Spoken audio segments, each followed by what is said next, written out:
Ladies and gentlemen, this is the main event of the evening. Señoras y señores, live! It's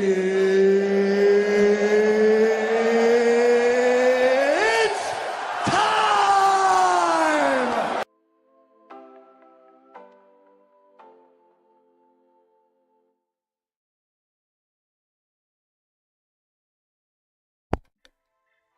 It is time, ladies and gentlemen, boys and girls. I hope you're enjoying your Sunday night. We are live with you here in the Action Lab, your premier sports entertainment talk show on the internet. It is not close. We are here watching the Chiefs and the Giants on Sunday Night Football live with you. And we are here in the second half of a barn burner of a game. Here's the thing. It might be a little bit slow, but at least we're close and we have a game that could be interesting down the stretch. Scotty doesn't want that, but, you know, we're here. We're trying to see what ends up happening on this Sunday night. What's up, Scotty? What's up, Rec? How you doing? Yeah, I'm trying to calm down from that first half. That's probably the most angry I've been with a Chiefs half of football in a long time. Like, I was more angry at that half than the Super Bowl first half. Like, legitimately. I mean, that was a disgusting display of football. I mean, granted, from both teams, but still, like, I don't feel good at all right now. But we got another. This better be a bloodbath this half. I need a bloodbath. You need something here. But either way, Kansas City with the ball right now. Travis Kelce with a nice little catch here. 3rd and 3. Oh. Am I ahead? Wait, I didn't see. I'm on 3rd and 3 as well, but I didn't see a Travis Kelce catch. Do I need to pause? That was on 3rd and 3. That was on. I'll just. Oh, okay. Do I need to pause it? Do I need to? I'll refresh and see where I'm at. It's fine. Get on the same track here. Rec will forever be in the first half of the game, so it's fine. Oh, I forgot where I should go is Peacock, huh? Are you on Peacock? No, I'm on YouTube TV. Why are you 8 years ahead of me? I don't. Yeah. Yep. Catch here on 1st and 10 just ends up being a couple yards short, 3 yards short of the first down for Kansas City. Kansas City, kind of a struggle in the first half to get points on the board against the Giants. Giants couldn't score either. It was kind of just an offensive, kind of stagnant game. I mean, Russ was. It was hard to be worse than what I think Mahomes was in that half, but Russ did it. Spicy. He's spicy. Looks like the start of the Niners Arizona game. What's up, chat? How we doing? Piglet, Bongfoot, Canada, McDugget's in the chat. Storchio, Avs are back. You know it's preseason, but I'm stoked. Listen, I'm all for hockey. I feel like the hockey season starts way too early. I'm like, well, why is hockey starting right now? And I know it's just the first preseason game. I didn't even know until, I got the notification about their preseason game against the Mammoth, and I was like, "Wait, am I following lacrosse, indoor lacrosse?" Right now? Yeah, indoor lacrosse. They've now the Utah Mammoth. That's a thing. But no, we're not gonna listen. Be excited for hockey if you want. We're not gonna talk about hockey tonight because it's too soon. I'm on the borderline. So basketball's slowly getting back. I mean, we still got time. But in the next probably month, I'll probably be a little bit more kind of gearing up for the Nuggets season, the NBA season. The difference is like I just don't want it. I'm still football season's still here, right? Like it just started. What do you mean it's week 3? I know it just started. I can't jump that deep into basketball yet. Unless the Broncos continue to do what they're doing every single week, and then I'm going to be all in on shifting gears to the NBA. Pacheco for a gain of about 3 or 4. Pacheco sighting there. Here we go. Had the 10-yard run earlier. Chiefs have a nice sustained drive so far on this one. Need 6 so bad, and I mean Bucker missing a 40-yarder the first half. What are we doing? What are we doing? Yeah, well, he made a long one as well, or a couple longish ones, but still. Well, and the Giants shot themselves in the foot on that last play with the pass interference to get like they just melted. Yeah, if he didn't pass interfere, that might have been 6 though. I think he got a little desperate. Yeah, it was. To Juju, gain of about 3. It's just such a sad play. It's such a sad play there. I mean. Are we allowed to throw past the sticks? No, you're not. We kind of look like the Broncos offense right now, a little bit, where it's either immediate underneath or like a deep ball. And that's all. There's no in between. I was noticing that with Andy Reid's play calling early in this game where it was just like kind of stuff in the flats. Like there was one where Travis Kelce got caught in the flat 2 yards behind. And that was an RPO where if they handed it off, it might have been a touchdown. Like that run play was so there. But why not throw it out wide to a 38-year-old tight end that can't move anymore? Rolls over the middle. I'm a man. Touchdown. Thornton. Another cut player from another team that Mahomes gets to throw to. There it is. First touchdown of the game. Puts the Chiefs up. 15-6 pending the extra point. Bongfoot, I'm more excited about wedding than Chiefs winning. I wonder what color Taylor the wedding Taylor Swift's cake. What colors it's gonna be? Guys, I don't think it sounds like the wedding's gonna be private. This isn't gonna be like the king and queen of England's wedding. Snap good, hold good, kick is good. Still not great. Ooh, it snuck in there. A little too tight for me. I don't know what his deal is right now. Kickers this year, I said on our Discord, the kicking game in the NFL right now, it's minus like a couple teams, atrocious. I'm not gonna lie. Bad. I was watching Red Zone in the first games of the day. I saw like 3 or 4 missed kicks in the first quarter, like or blocked or I mean, it was egregious. How are kickers this bad? Romo, the kid that came in for Koo in Atlanta, he missed 2 kicks today. 2 kicks to start the game. And I was like, bro, you just cut one of your kickers because he couldn't get it done to bring in a kicker who can't get it done. Last week it was a San Francisco, right? It was they cut Moody and then they brought in a new what's his name? Pinheiro, and he missed his first one. I mean, kicking? Is it all this? Like, what happened? Like, kicking, I thought progressively was just getting more and more ridiculous with how reliable they were, where it was like almost a bad thing. I saw Bill Simmons this week proposed on his podcast or whatever, going to a rule where you're only allowed to kick so many field goals a game. Like, which is kind of like at first when you hear it first, you're like, well, that's just stupid. But when you think about it a little more, it kind of makes sense. Like, why are we letting these idiots decide football games? well, you know what's interesting about that is it changes your strategy, right? Do you want to use your kicks, or like, I mean, towards the end of the game, you use them all, and you have to like go for it. Like you don't have a choice. I kind of, and I am not like a Bill Simmons is. I'm pretty neutral on Bill Simmons, whatever.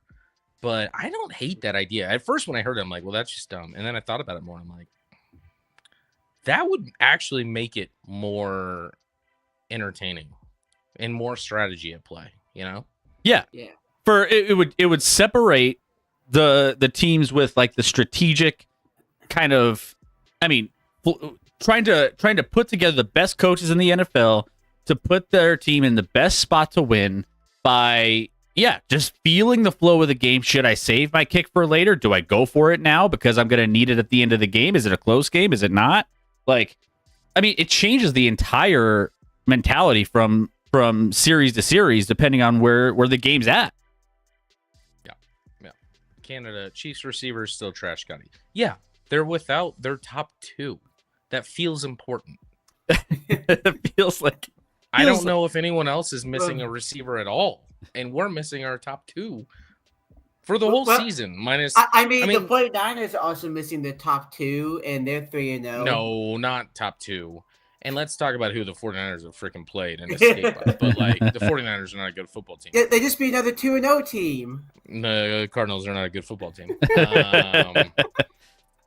That game was also egregious. I stopped watching. I was watching Red Zone, and I'm like, wait, there's only 2 games in this afternoon slot I care about. So I was watching, like, a split screen of Broncos game with the Chargers and Cowboys, which I shouldn't have cared about because the Cowboys. I mean, we might need to stick a fork in them. Medusa Peyton Hillis is killing it for New York. Yeah. I would go ahead and say Scatterbo's better than Peyton Hillis. And here he is bouncing outside and gets tackled up the line. See, and that's not his forte. Bouncing outside is not his game. Nope.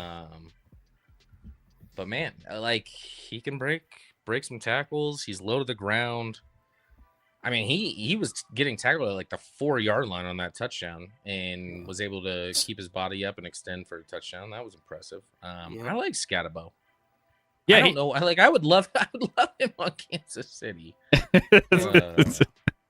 They did lose their Tracy got hurt in the first half, and it looked like a separated shoulder or something going on. Which of all the running back injuries today is probably the easiest to come back from. Russ takes off. Hold.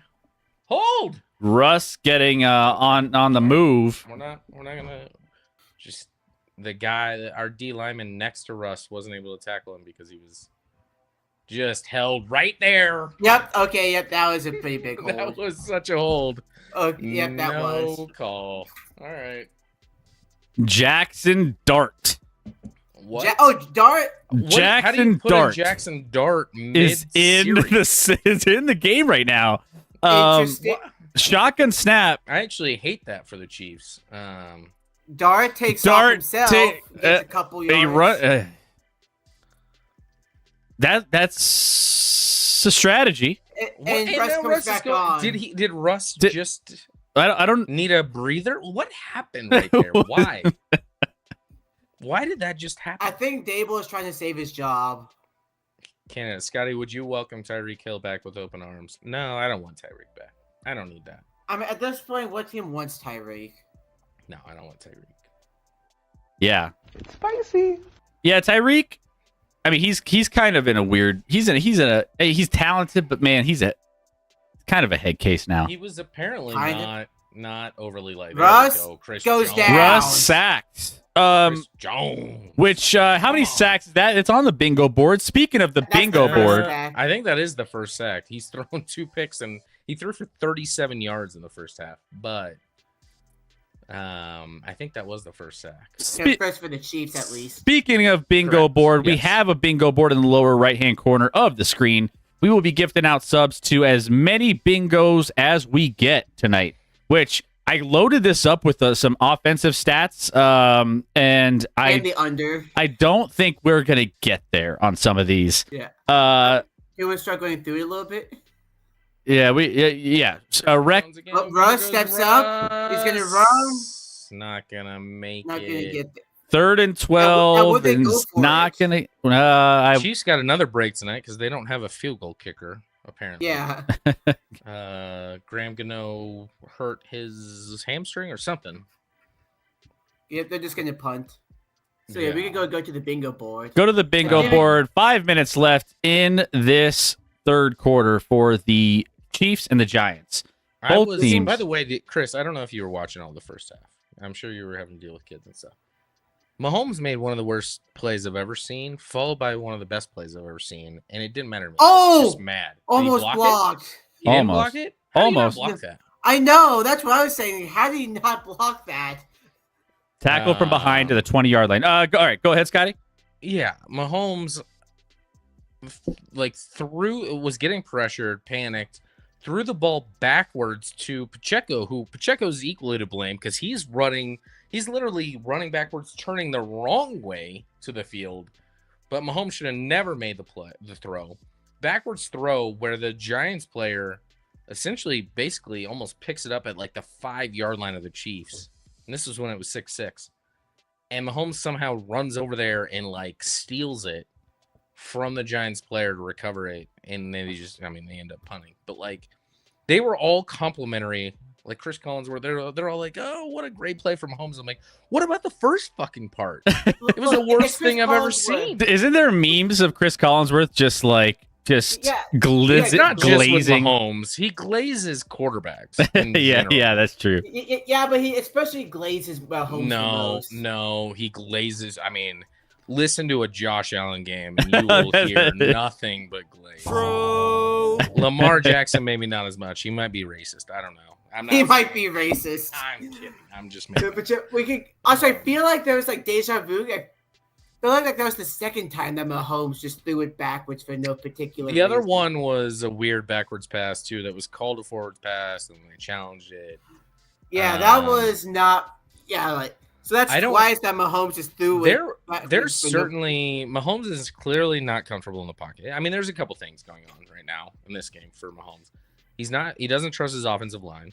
Obviously, the Giants' strength of their entire team is their defensive line. So they're able to get out after the quarterback, and they're able to bring more because you don't have to worry about anyone weapon on the Chiefs. There's no such thing as a weapon. There's just guys running around. Yeah, right now. So all of that, like, I'm trying to like calm down on that first half that made me so angry, but like, I like hopefully Worthy will be back next week, and after this week we got 3 more weeks without Rashee. I mean, we haven't seen Rashee Rice play a game in a year now, and he's got 3 more weeks. I wouldn't call it killing it. What? Your Steelers are killing it this year. By the way, there was we'll talk about that game. There was some weird games today. There was some weird. I can't even say that was the stupidest Steelers win I've ever seen. The fact that the Patriots turned over the ball 5 times and it was a 1-possession game. It was like, and they still could have tied on that last drive. Well, I mean, yeah, the Patriots just shot themselves in the foot. I mean, and not only turnovers, like at the goal line turnovers. So do you know that gif of like where the guy gives food to him and his buddy, and the buddy just eats the plate? That was that game. It was talking about? The Steelers. I don't know that meme, but I mean, I'll put in the Discord. Sense. I don't know how the Browns won today. I mean, I'm not upset about it, but the Browns was fascinating. Last second, I put the Browns in my pick 6 pool, and I felt really good about it. But that I'm not gonna lie though, that Rams game, the ending of that Rams game, it is disgusting. It was absolute disgusting finish to that game. Which, I mean, worse that is the single largest person to ever have a block field goal return in the history of the NFL, and they didn't even need it. They just had to, he could have fallen over. it's stuff the game like that, was over. The game was over. It makes stuff like that make people think the game is rigged. It's just it's that one was rough. I mean, there were so many things today that were weird. Yeah, but I sent the meme in the General Chat Discord. Browns are good, man. I mean, Browns. They have a good defense, man. You want to talk about playing well. Their defense? It might be the best in the league right now. I mean, the Packers threw that game away, but the defense for the Browns is playing great. I mean, I looked up every time on Red Zone. I was seeing just pressure on Love. Well, the Jordan Love interception is another play that you question whether the NFL is legitimate. Like, it was one of those. I don't even know who he's throwing to. Yeah, I lost money on that game. I don't know. It was 10-3. I mean, it was 10-0 late. Browns got a field goal, and then Jordan Love threw a ball to no one outside of somewhat to a Browns player for no reason. That set him up like first and goal, I think. It was bizarre. Yeah, there's a lot. Lot of leverage plays I didn't see called too. With a just saying. 6-yard run, which is close to the longest Chiefs run of the year. I'm sure Mahomes had double back. No, I'm saying. I'm sorry. From a running back. From a running back.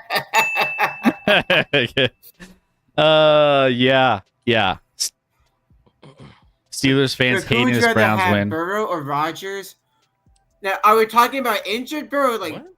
Because that's as Burrow's healthy, this is not a question. Yeah, that's a weird question.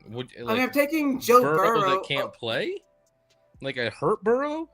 Yeah. What? Mahomes throws deep, incomplete. He had the guy in the flat wide open for a free first down. Yeah, he tried to push the envelope. It looks like that guy was pretty open too. Just not a great pass. 4th and 1 decision time for Andy Reid. I have no idea what that was. Look, offense is staying on the field. It looks like. Oh, in the flats. In the flats. Brown has a free first down. Yeah. Oh, yeah. I don't know what that throw was. Thor did not think that ball was going to him. All right, going for it. Oh, and timeout Giants on this one. Okay. Oh my gosh, Mahomes.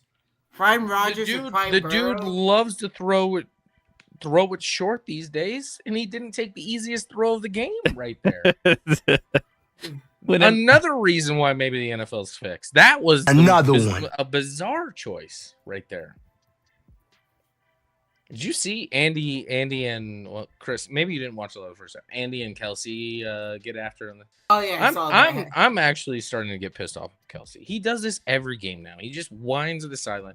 But I like that Andy Reid came up and basically chest belly bumped him, whatever he did, and got in his face and was basically shut the fuck up, Travis. Yeah, Kelsey did once in the Super Bowl and realized he could do it. But now the Chiefs are punting. Which I don't necessarily think is the wrong choice. I'm just mad that we didn't take the free first down. Yeah. Also, hi, Cuban. It's the boot from Ariza. And there it goes. At the 11 by Olszewski, makes a move. It spins to about the 20, gaining 9 on the return. Cuban, what's up, Cuban? What's up? Looking at all these graphics on screen and seeing his pure physical talent and improvisational skills. No, that was still wrong. It's improvisational. Improvisational. We got 6 syllables in there. I mean, now you're losing us here. 6 syllables. Is that 6? I can't count. It's truly one of the NFL quarterbacks. Cuban coming in and just screwing us up here. What's up? Patrick Mahomes is truly one of the NFL quarterbacks. Is John Elway. Yeah, he's definitely a quarterback. Sounds like someone that's mad that their quarterback's actually no good. Yeah. Also, it's rough. The bingo. Yeah, bingo. What do we got? What do we got? What are we knocking off? We got the free space in the top left. We got the challenge. Dable questioned like a weird on a punt, like he was yelling at the officials about something. I don't know what. I think he was questioning life. Yeah, So well, that's I think that was it's a free Russ space. INT was a free space. Yeah, Bryce INT's got 2 of them. We've got kicker points 13. We're at like 12. We're at 10. 10. It's all on one side. The Giants have 0 because the Giants don't have a kicker. They do not. So you have to hope for a we need a. We're at 10 without one team having a kicker. That's pretty good. That's pretty. Considering we have a missed extra point and a missed field goal. Yeah. And that's it. We have 1 sub. We just need 4 more. By the way, thank you for the sub, Medusa. Medusa, thank you for the sub. Appreciate that love, Medusa. For the 2 months. Appreciate that. Total TDs over 5.5 is that's a dead space. It's a dead spot. The Neighbors has as many yards as all of us combined. 0. I mean, you could probably go ahead and put an X for under 44.5. Which is kind of wild. I mean, Malik Neighbors came in as the number 1 through 2 weeks, the number 1 fantasy wide receiver in the NFL. Yeah. He has a 0 thus far in the game. Fantasy's been weird this year, man. There's been some dudes that like were drafted in the first round that just now are waking up. You had Genti finally had a game. You had some of the receivers that were taken early in the first round finally waking up and having some games. Like, I mean, there's been some weird slow starts to some of the top players. Play fake. Dumps it off. He's got the first down, then some. Scatterbo to the 40 for a gain of 20. Scatterbo. That was actually a good tackle by Watson. Like, I think he figured out, like, you actually just... he comes in so hard into your body that you just move backwards and it'll fall over. Like, that's kind of what he did. He just burrows his head and he's like, well, he's going to fall over here. I don't know. At the 41 officially, so gain 21. Yeah, awful defense. Missed the sign. Play fake. Quick screen. Still up. Oh, still pushing. What the heck is going on? We got the first down. What the hell? Everyone enjoy that because that will be illegal next year. What was that? Will be illegal. The Eagles have ruined the game. That's the end of the third quarter. Wow. 6. Meanwhile, I'm looking at the stats here. We got some stats for you guys. We got the Russell Wilson, 70 yards passing, 2 interceptions, and yet this game is still just a 10-point game, which is kind of crazy to me. But man, the offense for the New York Giants, I feel like it's pretty rough. And I don't know how long they're going to continue to rely on. Well, you keep in mind, let's give some Chiefs. Russ literally threw for 450 yards last week. Yeah. I know that was against Dallas, but still, you have to give some credit to the KCD, but this has been a disgusting game. Pacheco's a dog. To the defense, just not to the offense. Pacheco sucks. Pacheco got hurt last year, and then he's been awful since. I'm not... my son, who is such a huge Pacheco fan, is just heartbroken. He doesn't even put on that jersey anymore. Damn. He knows. Versus Daniel Jones. Daniel Jones, man. We're going to talk about that game, too. How bad must Giants fans feel right now that Daniel Jones is just balling? Daniel Jones, just wait till Dable gets hired by another team and ends up being coach of the year again. Well, he won't be. He got hired because he had Josh Allen. That's about it. Yeah. The game is so boring. I'm the action-packed thrill ride of Bronco games. I'm sorry.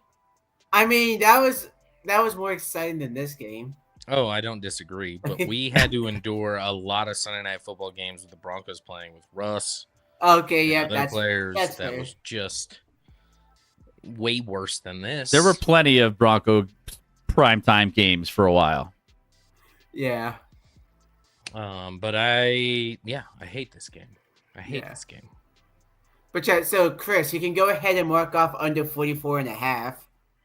Yeah, well, You can't officially do it, but do we want? I mean, I feel like we're gonna do that, and all of a sudden there's gonna be like an explosion of points, Hey, and we're think gonna. about it like this: either we're right and we're geniuses, or we're wrong and we actually get an interesting quarter.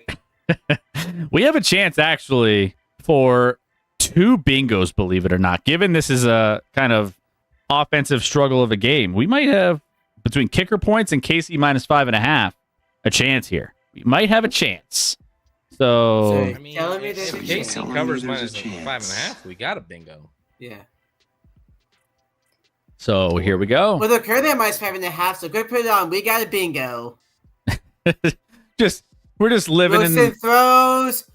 What a Wow, catch! what a catch there! That was. I mean, When flag is down. Yeah, he came from out of bounds and caught it first. But there's is the flag? Yeah, the flag. It- could be well, going out of no, bounds. the hat being down is first.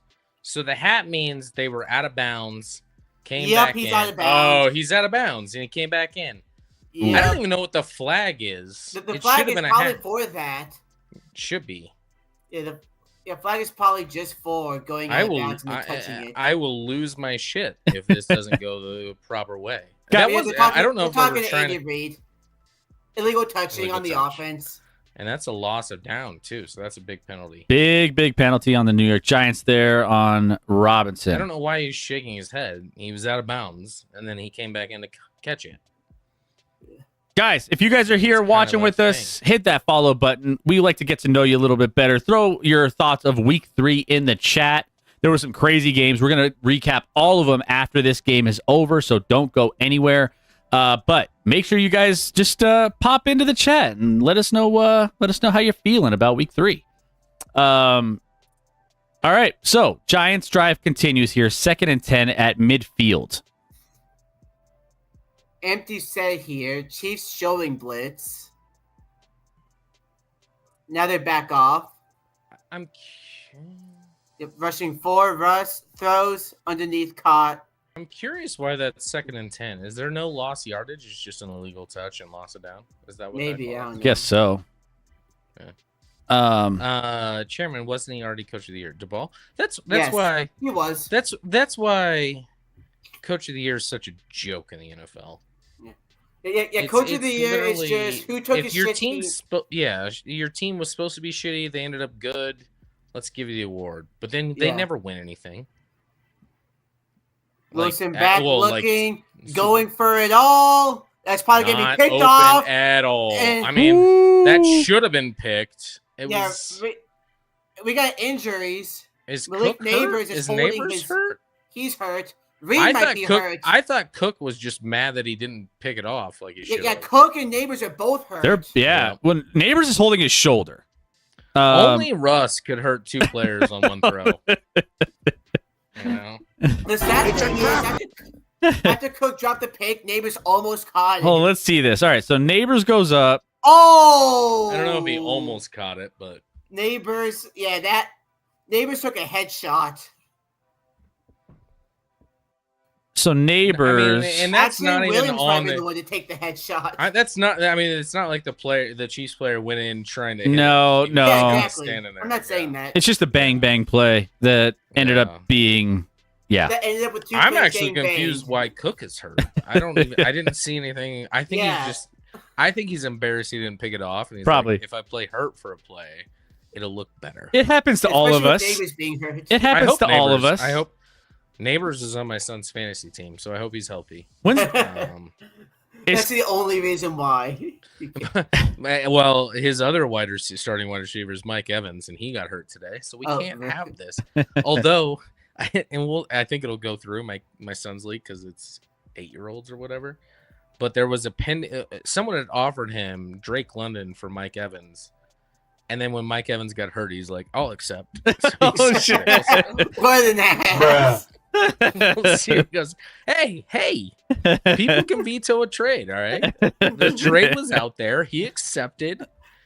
It's just playing smart. I mean, So funny. Playing smart. he's live betting. He's live trading with his fantasy team, just being I told him, I'm like, I'm not sure you're allowed to accept a trade while the games are going on, but apparently you are.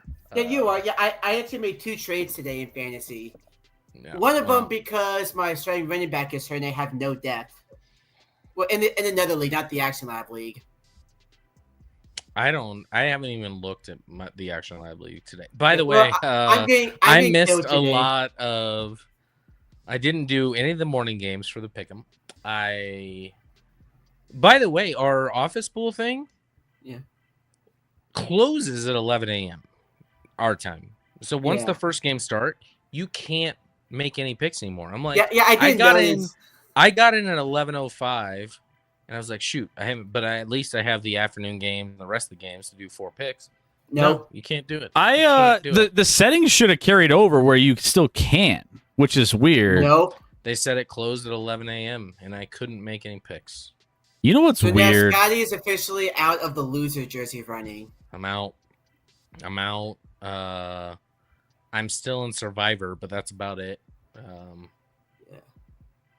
Hold And on. if Tampa lost today, that would have been clutch in Survivor. That would have been clutch. I had Seattle, who, that was in doubt for about 5 seconds. Yeah. It's a straight. Yeah, Cook walked off on his own. I don't know. So they're saying Cook landed on his head weird.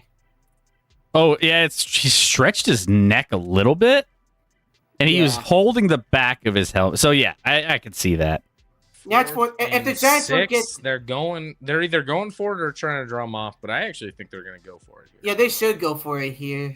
All right, Russell in the shotgun. Are You they essentially need 2 touchdowns because you don't have a kicker.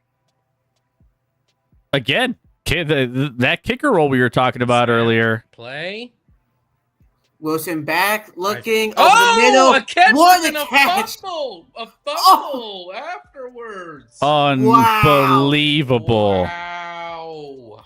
Unreal. A Flag. catch and a first down, followed by a fumble. What's the flag? What's the flag?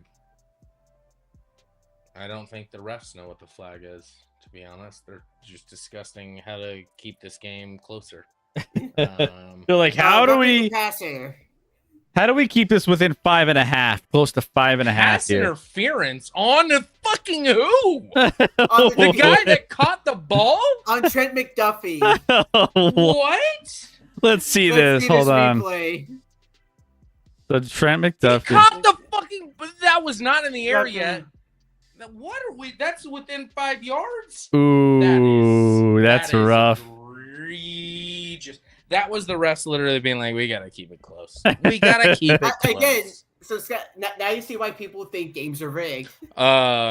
Games are rigged. They always think it's the Chiefs, but like, Yeah, man, just I saying, would now that you're dream on the of other being. end, you understand. I would dream of being the Eagles whistle this year. That'd be Yeah. incredible. Russell under pressure, just dumps it off to Scatterbo. That is the most insane. It's pass 12 in the interference first. call I've Scatterbo. ever seen. But so, like I said, the Chiefs, they didn't just lose the Super Bowl; they lost the refs. I mean, we have got an awful whistle so far this year, which is fine because refs are just bad inherently. But we've got an awful I'm whistle still- this year through 3 games. I'm still waiting for more leverage calls. I haven't seen too many of those. I haven't seen too many leverage calls since week 2. So, Just saying. Just. I mean, I've seen a few Play fake. picks. Russell hits his tight end. I cannot believe Gets they about to called that pass. 21. I cannot believe they called that pass interference. He literally bumped him within the first 5 yards, and there was no contact with the ball in the air. I have no idea what that call was. It was a little questionable. It was. It was insane. And it was probably thrown after the Jackson- fumble. Jackson it was probably Dart's in the thrown game. after the fumble. Jackson Dart's in the game. Tight set. Here we- Handoff. And Scatterbo to the 11. Welcome down to 12. So they bring in Dart for the handoff. What? This whole Dart thing is Looks like Dart's staying in. Russ is staying on the sideline. this is the weirdest shit. Like what? So Like So mid it's like he's a drive is wildcat quarterback. mid drive is a weird. this is weird, man. Time to like sub them in and out. But like, Like and this is. like I what? don't even know if this is. I mean, it's somewhat college shit, but it's mostly high school shit. Like, I mean, is this part of? Handoff again. It's like, you know what, Russ? We don't trust you to hand the ball off anymore. Here you go, Jackson. Jackson Dart is really good at handing the And ball Cook off. is leaving the field.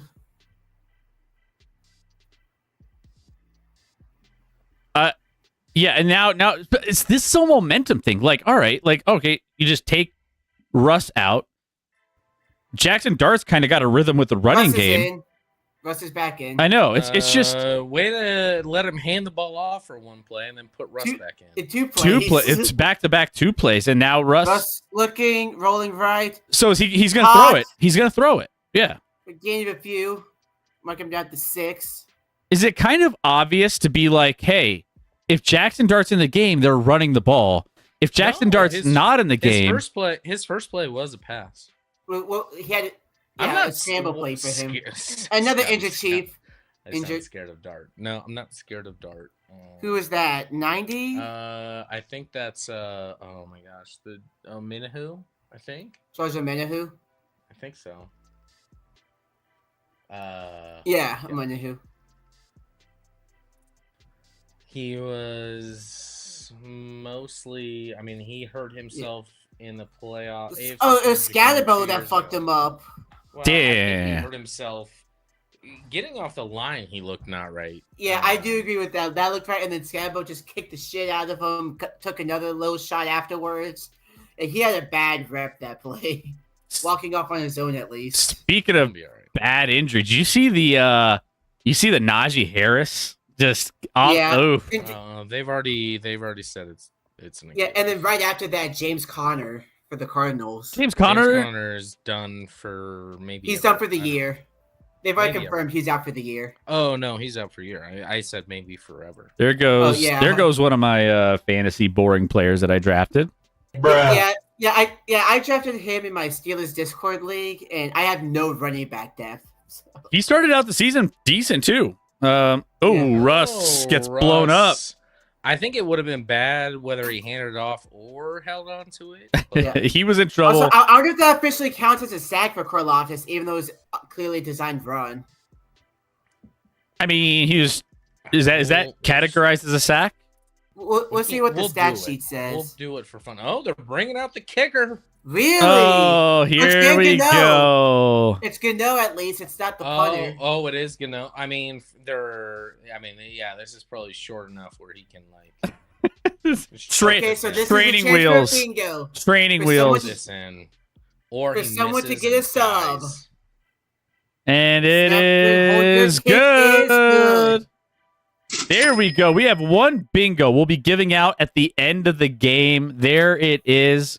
Congratulations. We got a bingo in the chat. So, guys, one lucky person will get a sub to the channel here. Oh yeah, Gano is hurting after that kick.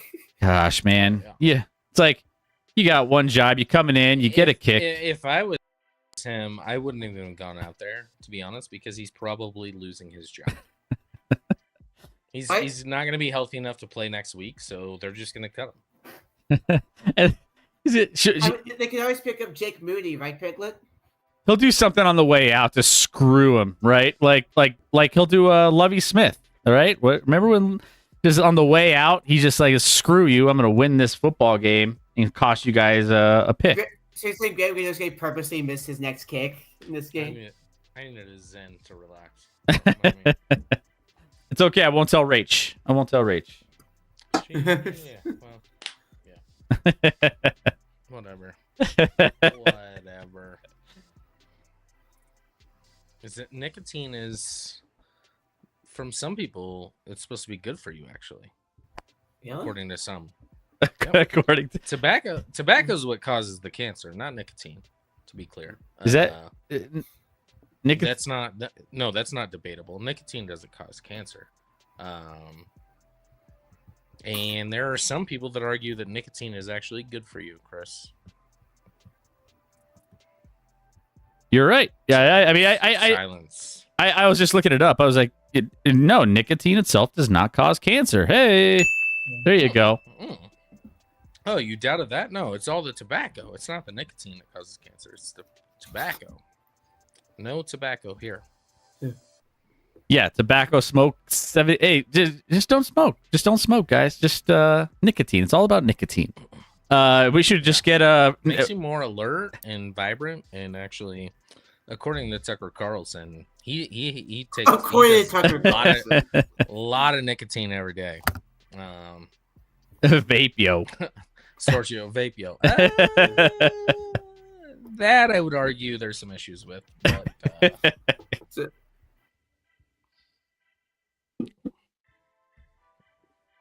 what's wrong with you, Rec? What's wrong with you, Rec? Who hurt you as a child? By the way, they're showing some sandwiches getting made here in I feel like New York's not known for Look at their. that. They make sandwiches. What do you mean New York's not known for sandwiches? Like- What's Oh, wrong they're with you? Of course, they have delis, Chris. They got had the delis, but it's pastrami. like- the pastrami Yeah, is big out there. like Italian sandwiches. Hoagies and shit. Maybe, but I mean, Return I don't. Where, Chris? Where do you smack think? down to 22. What city is known for sandwiches? I feel like sandwiches. Every city has sandwiches. Like everyone has Yep. their own Well, sandwiches. that's not. Yeah, because you know what? Word travels, and you. But where was the sandwich created, Chris? Like some. Who the hell sandwiches. knows? Italy. Like pastrami sandwiches, a lot of those big delis are New York for sure. That was ketchup on a sandwich, or what was that ketchup on the sandwich? I don't know what that was. I don't know what they put the red stuff on there. Maybe it was ketchup. Ketchup sucks. All condiments suck. All condiments suck. I wouldn't. Yes. I wouldn't go that. So you don't like flavor, Rec? I like flavor. No, It you doesn't don't. come from a ketchup Are you- bottle. are you a- I'm fine. I am fine with someone saying ketchup sucks. But Ketchup saying sucks, all mustard condiments sucks, suck? mayonnaise, relish. What about? Are you a Ranch? sauces guy? Are you a sauce guy, Rick? You don't like Not sauce. really. He doesn't like sauce. No, I mean, That's th- terrible. I like you some, really but- you missed the boat if you don't like but, sauce. like I like garlic parm. Ooh. Like I like some like it has to be made right, but I like marinara, like a lot of Italian sauces, but that's about it. Thrown away there by Mahomes. Marinara is just such a mild sauce that you probably like it because it doesn't have a lot of flavor, to be honest. I mean, Yeah. I'm not hating on it. I'll eat marinara. I've got I'll Italian enjoy marinara, family, so we like, actually make it with a lot of marinara flavor. is like the most mild. Well, look, like again, flavor depends. out Like there. I'm not gonna get marinara from Olive Garden. Well, Russ has a all sandwich. should I've cease to exist. I heard Third Russ and has a 6 for sandwich the in it. Chiefs here, by the way. It's spicy. Thornton It's play. Mahomes back. And got Going deep. Tyquan Thornton cut by the Patriots. We have 2 of our 3 wide receivers were cut by the Patriots, Chris. That's where we're at right now. Of course, skipping all the calls. What calls is that guy? Thank Did they you, call roughing evil. on top of that? Did I miss it? Did they call roughing? By the way, the roughing on the Chiefs in the first half was disgusting. It was an awful call. Thank you for the 100 No, bits. he Evil. hasn't got a call all game. What do you even? Damn it! That's what he wanted. He's That's what he That's wanted. what- he's got That's you. what he wanted. It's He got a it's a single trap. call game, but he was like, So "I'll that's fire myth. Scotty up by just making up shit." Yeah, exactly. It works. You're easy to rage bait. We've Yeah. established this multiple Well, times. with my Chiefs, I am, especially when they're not playing very well. Yeah. 16-9, 8:32 left in this game as it winds down here. A Chief score here puts it. It should. No, 8 minutes to go. That's a long time, Chris. This New It's York. also the Giants. This It's not also, like they I was can gonna score say twice the in the games. Giants aren't exactly a team that have The shown. Giants put up like 40 First last down. week. The Hollywood. The Giants put but up 40 against the Cowboys, but they put up like 40 or 37 or whatever it was. yeah, I just this Giants team. I don't feel like they're gonna get there. Hey, Vinny Linguini Lamborghini. Oh. Hey, We were talking Italian. We were talking He's like, Italian and- sign me up. and then Sign me Mr. up. I like Alfredo sauce. Well, my linguine. And then Vinny, he's got to be Italian with that name, and he's got the linguini going. Hey. Hey. There's nothing. Everything in that name is Italian. Everything. Who's your team and All where are of you it. from, Vinny? Sad day Probably the today. Italian national team. Sad day today for the NFL. In what Tell way? us more. In Vinny. what way, Vinny? If you tell me why, I could definitely agree with you. I'm just trying to figure out what vantage point you're coming from. I mean, I was gonna say there's quite a few. Oh, Packers should have won. Are you a Packers fan, Vinny? Are you a Packers fan, or did you have money on the Packers? Oh, I had money. Deep ball's got a man. Touchdown, Is that a Chiefs. touchdown? Let's go! Wow, there it is. Let's go! And there it is. Tyquan Thornton we have to throw to, but damn it, we'll do it. Until Taekwon Xavier Thornton. Worthy and Rashi Rice come back. Because when is he? Oh, that's incomplete. Shit, Did he drop it? That's definitely incomplete. It It hits hit the the ground. he doesn't catch it. He does not. He's got it, and then he hits the ground. Oh, yep. Yep. Never mind. Incomplete. Bring it back. Bring it back. And that's why he was cut by the Patriots. probably. That's Also, fun fact for you, Scotty: the Patriots traded up in front of the Steelers to draft Tyquan, and then the Steelers drafted Pickens. well, Vinny is a Packers fan. So rough day for the I Packers. wouldn't say either worked out great. Although Yeah. you got something for Pickens. Well, at least- I mean, yeah, we gotta Pickens talk is about really Big good. Ben. He's just certifiably insane. Yeah. He's And actually, he then- might be more insane than Antonio Brown, and that's insane. That's No, that's not true. Give him more years. Give him more years. He's young in his career. Antonio Brown had a whole long stretch. Like he had time. I do appreciate when someone in the booth just instead of reviewing, that's passive. Going interference. deep He again. he caught it though. What a Oh my! catch! What a Tyquan catch! Thornton again. I think that was pass interference too. Wow. I don't know how Dable's just Da- like, I mean, he's shit. grabbing him that whole Dable time. questioning everything is for sure on the board. He What? caught that one. He caught that one. Yeah, Let's never touched go. the ground. Caught that Wow. one. That's way more difficult of a catch than the last one. By the way, thank you, Evil, for the 21 months. Let's go. Really need 3 more subs for the bingo card. McDuck, Also, by the way, it's- Mahomes 25 plus passing yards each quarter. Mark it down. Okay. Get in there, Kareem. Random touchdown. Kareem. Chiefs. There it is. Okay. Listen. I'm not thrilled with the play, but I will take a fucking dub. It's the NFL, all right. You take a win when you can get it. McDuggett, Scotty, you're the petty Chiefs fan. What do you think of the false start that was never called in the first Hurts CD drive? Actually, their first two. This is crazy. And I said this in the Discord. I think it was after the play. I think it was after the play. I think they're calling like excessive celebration or something.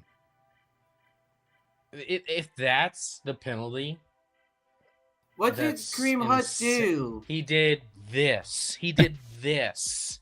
He literally did this. The NFL is so dumb I sometimes. don't actually know what Kareem Hunt did. I guess I That's just so I don't bad. unsportsmanlike conduct. I don't understand what that. It was supposed to be like a slitting the throat thing, but like also, can we just chill, NFL? There were guys fine. I mean, Kelsey was fine, like 15 grand this week, because after a first down, he did this, which is basically like saying he has big balls, and that was inappropriate apparently. There were other players that got it too. Like, it's insane. The NFL So now is here's a no 43-yard extra point attempt. Whatever happened to Malik Neighbors' John Morant gun celebration we saw in the preseason? Remember that? he Up missed it. He missed and it. no Freaking good. missed it. Wow. Freaking missed it. Butker's broken right now. Butker He's probably misses. just thrown by the Charlie Kirk thing.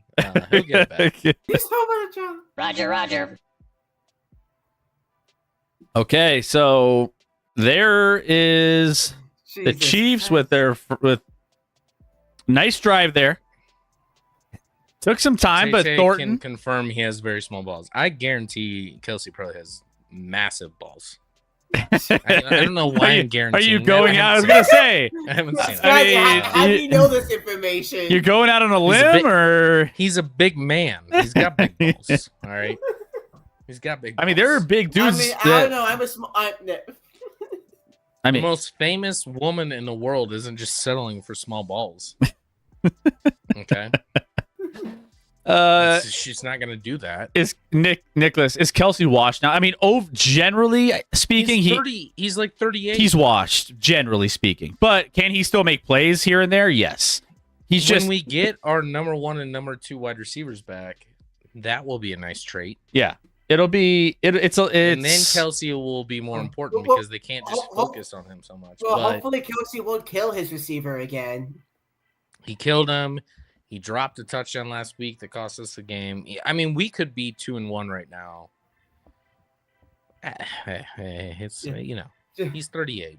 Yeah, I'm- that Xavier Worthy play was wild. I love Travis Kelce.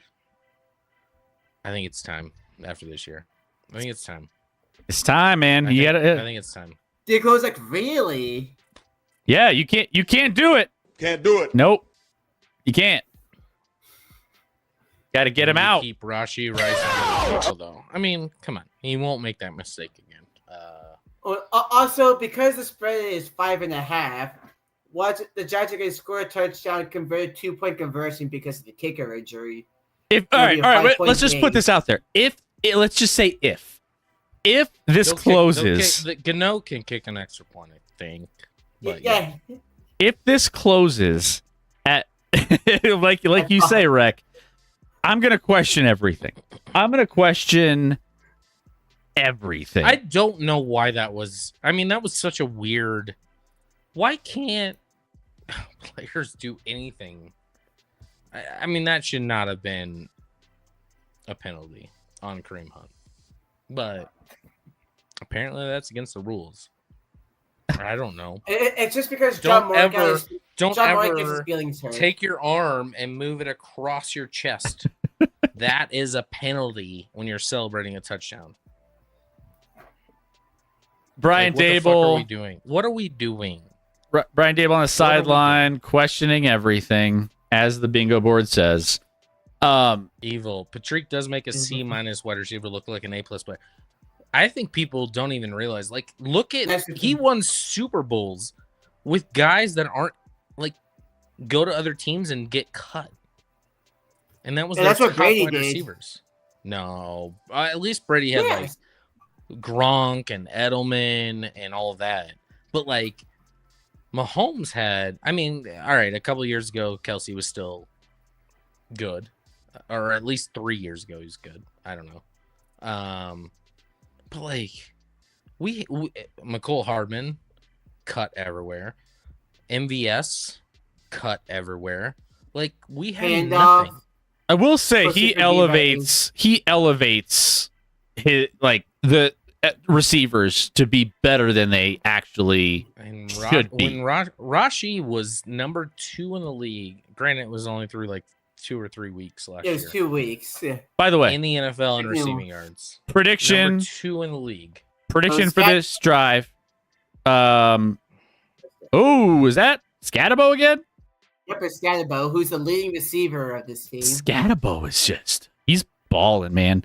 That dude, once he gets the ball, if he's got some I don't open know field, why people slept on. Listen, I don't know if Scatabo's like a. He's not gonna take 170. Down goes right? Russ. And that's Oh, Karlaftis. Karlaftis. there it is. It's an Karlaftis with the official sack. There we go. Did we already? I didn't take it off, but I was just leaving it up there just in case. Oh, actually, no, I didn't. I did. No, X'd there it out. is. There it is. Yeah, it's X'd out. Yeah, Scadabo's balling, man. I don't know why I feel like this is going to end with a Russ interception. That's a good throw.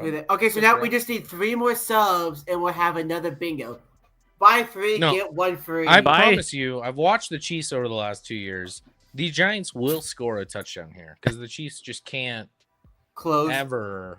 Russ No, flag is well, down. Russ running. Why is this a flag? Is it illegal formation or something? The Chiefs were moving at the snap, but they weren't off sides. It might be illegal formation. I don't know. They weren't off sides. They were just I can't tell. I not. think, are They they weren't talking to prepared Dable? for the snap. They weren't prepared for the snap, but like they weren't off sides. They keep Illegal showing motion. illegal shifts. Yeah. Illegal They shifts. keep showing Jackson Dart like they're gonna like throw him. Like they keep showing him on the screen, and I'm not sure. Why not show a guy that's thrown for 0 yards? in this I'm game, not Chris? sure why they're showing The guy that Jackson has Dart. more handoffs than touches. He threw a pass Like, on his what first are we- He did snap not throw in a the NFL. pass. No, He on the ran. first snap. No, on the first He snap. ran. Really? It was a pass play, but he ran. He ran. Okay. Wilson Well, gets the Steps ball out, hits his tight Oh. end. Okay, first and fifth. That was first and 15. Second down coming up. 4:15 left in the fourth quarter. Giants trying to push the ball down the field here. This would be the wildest So, two hey, I know it's bingos we've been a ever while. got.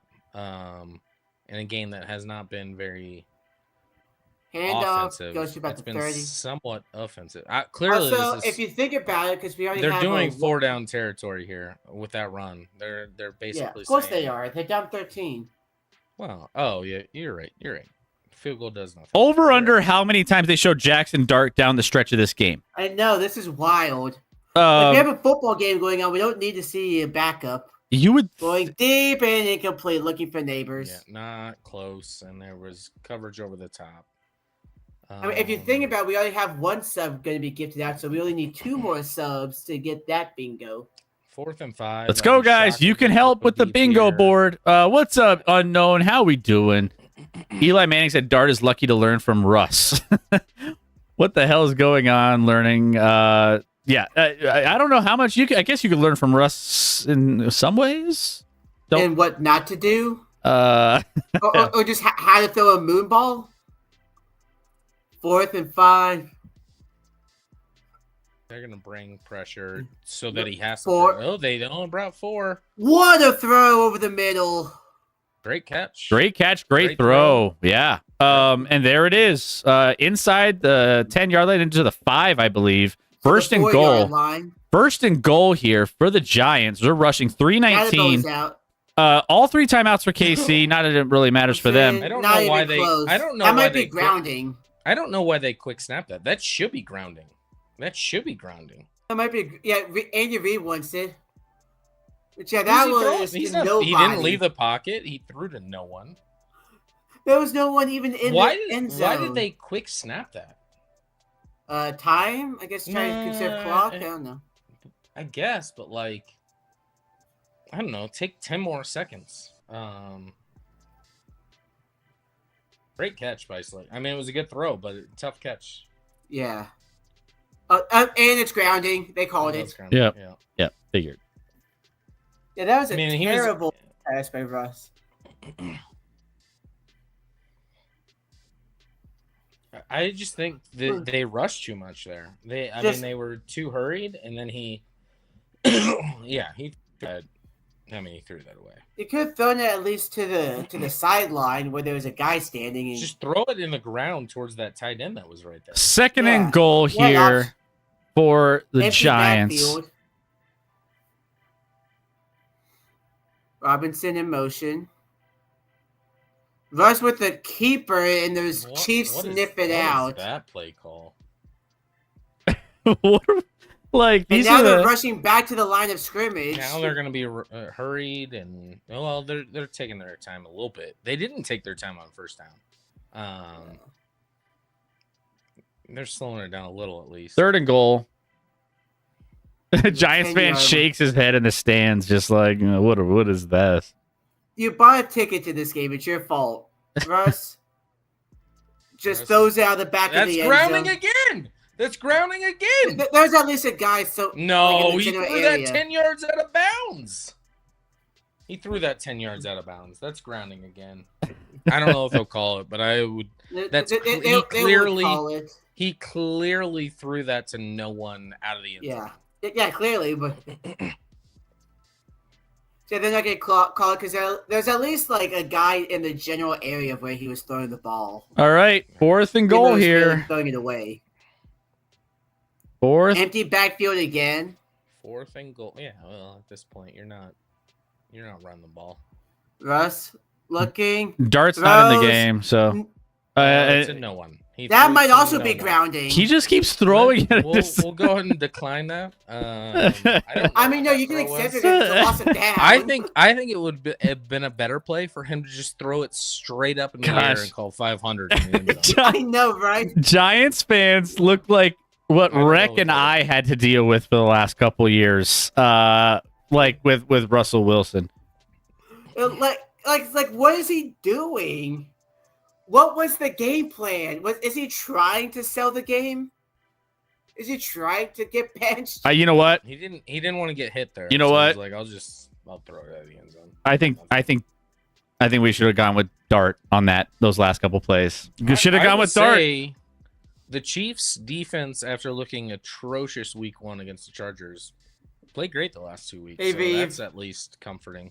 The guy give the receiver a chance. Russell Wilson is a weird quarterback now on the field. That is, I think he's always been odd in his personal life. Well, he's for sure a strange dude. Yeah. So Wilson has good money on this game. I mean, maybe the NFL wants it to be close, and Russell's like, nope. Hey, What are the odds Sierra's sleeping with someone else? I think it's probably about 88%. Oh my god. Vive, what's up, Vive? How you doing? Sam Darnold. Vive, we miss you on the Jackbox. We miss you on those nights, I but know, I suck at life. I know. Well, we need to do more I don't Jackbox think nights. that's what we said, but yeah. No, that's what Beef said. No, Vive, I know. we love you. No, I know. You're the best. We appreciate Thanks you, for and we're hanging. glad you're here. I mean, we could always do like a Jackbox Thursday stream. Maybe we do one coming up one Thursday. I feel like we should get another Jackbox night, maybe during the week. Maybe we get one. It's kind of refreshing because we don't have to like prep or anything. Yeah, we just jump on and play. Maybe we just do that for, I don't know, maybe next, depending on what schedules, maybe we can hook it up. That's been my sell to do simulcast with other streamers. Like, yeah, you don't have to do any prep. Yeah, exactly. It's kind of nice. Like, I've done a couple of simulcast streams from Playback. Played some of the new games from the new pack, not released yet. They are interesting. Oh, Ooh, is that like a humble brag there? Released from a How do new you have pack. access to Vive is good. Unreleased pack. Vive has some, she's got some like VIP status going on. I like it. I like it.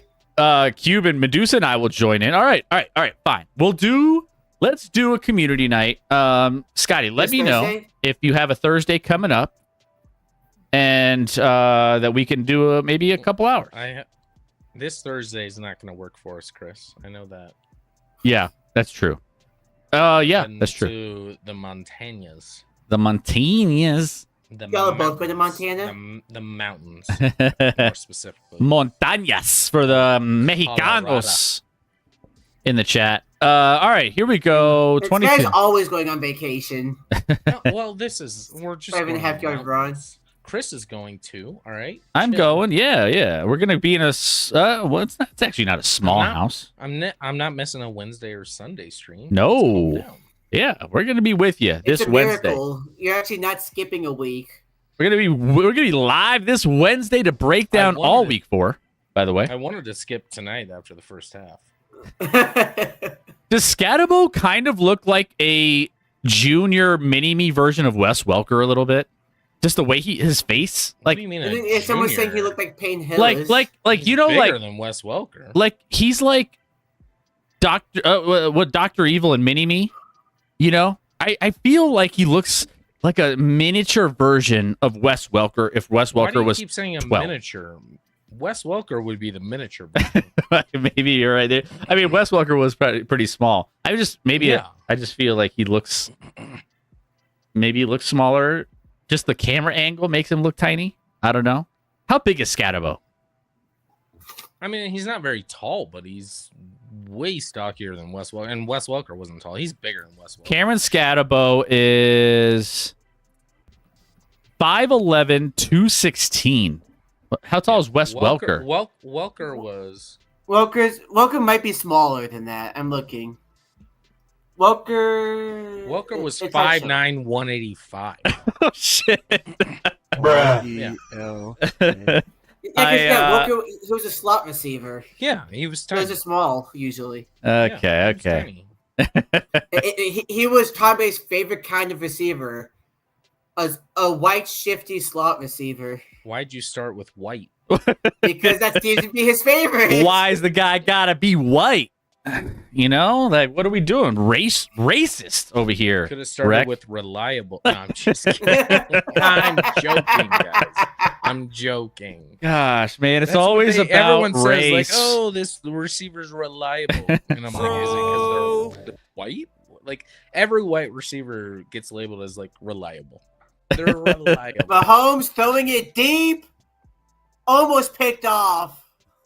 Like, you're way ahead of me, so don't enjoy that. I mean that could have been picked and returned a long ways the other way. For- Which way it's still time to punt, and for some reason Russell Wilson's getting his helmet on. I know. I like how Jackson Dart's right behind him, like a shadow, like with his helmet ready to go. Yeah, that was a clean drop, and that's why he plays DB. Should have been caught. Either way, I don't love the effort from Brown there for the Chiefs Yeah. either. all right, punts. Oh, up. Oh, Oh, that's at least. oh, that was They won't close. They won't call it. Field at the 31. He should have fallen. Oshetsky.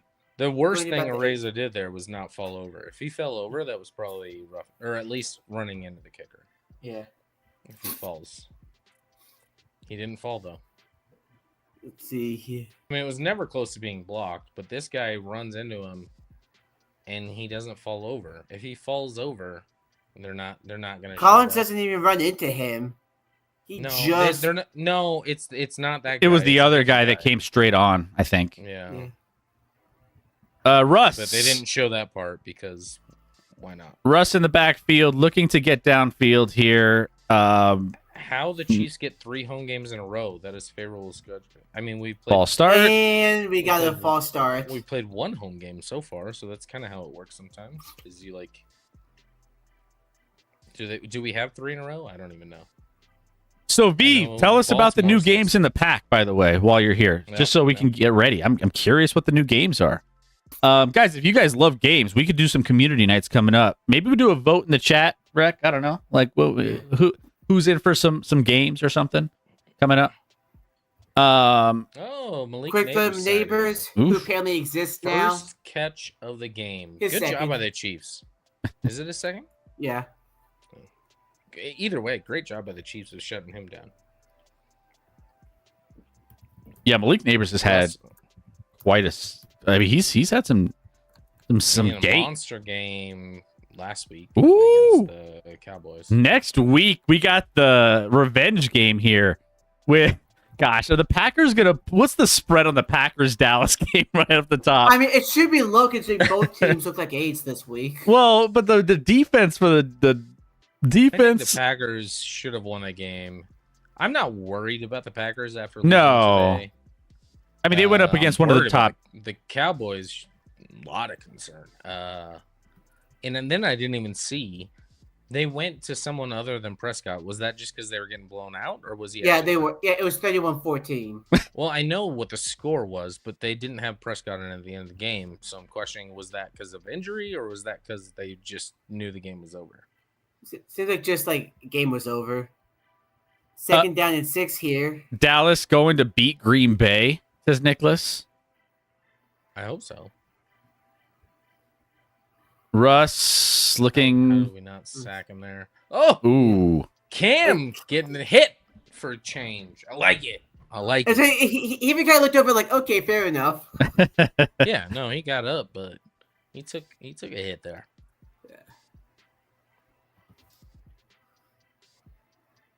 Which a defending against Russ is really easy. You just protect them. You protect against the moon ball, and you're good to go.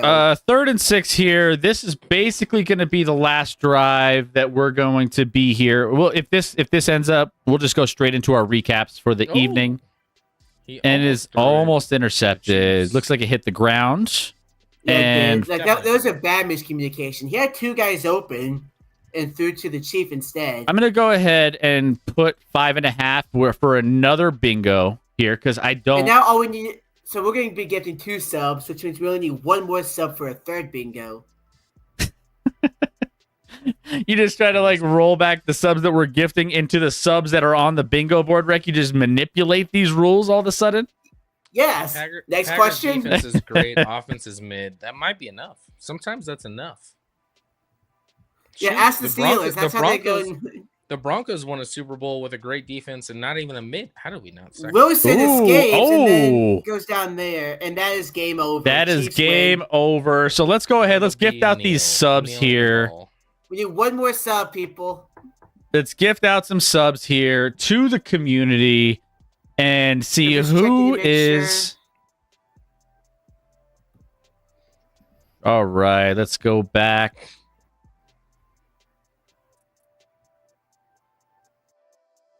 Thorne had 33-yard catch, not 37-yarder. Damn. Was only 33 on that Yeah. play.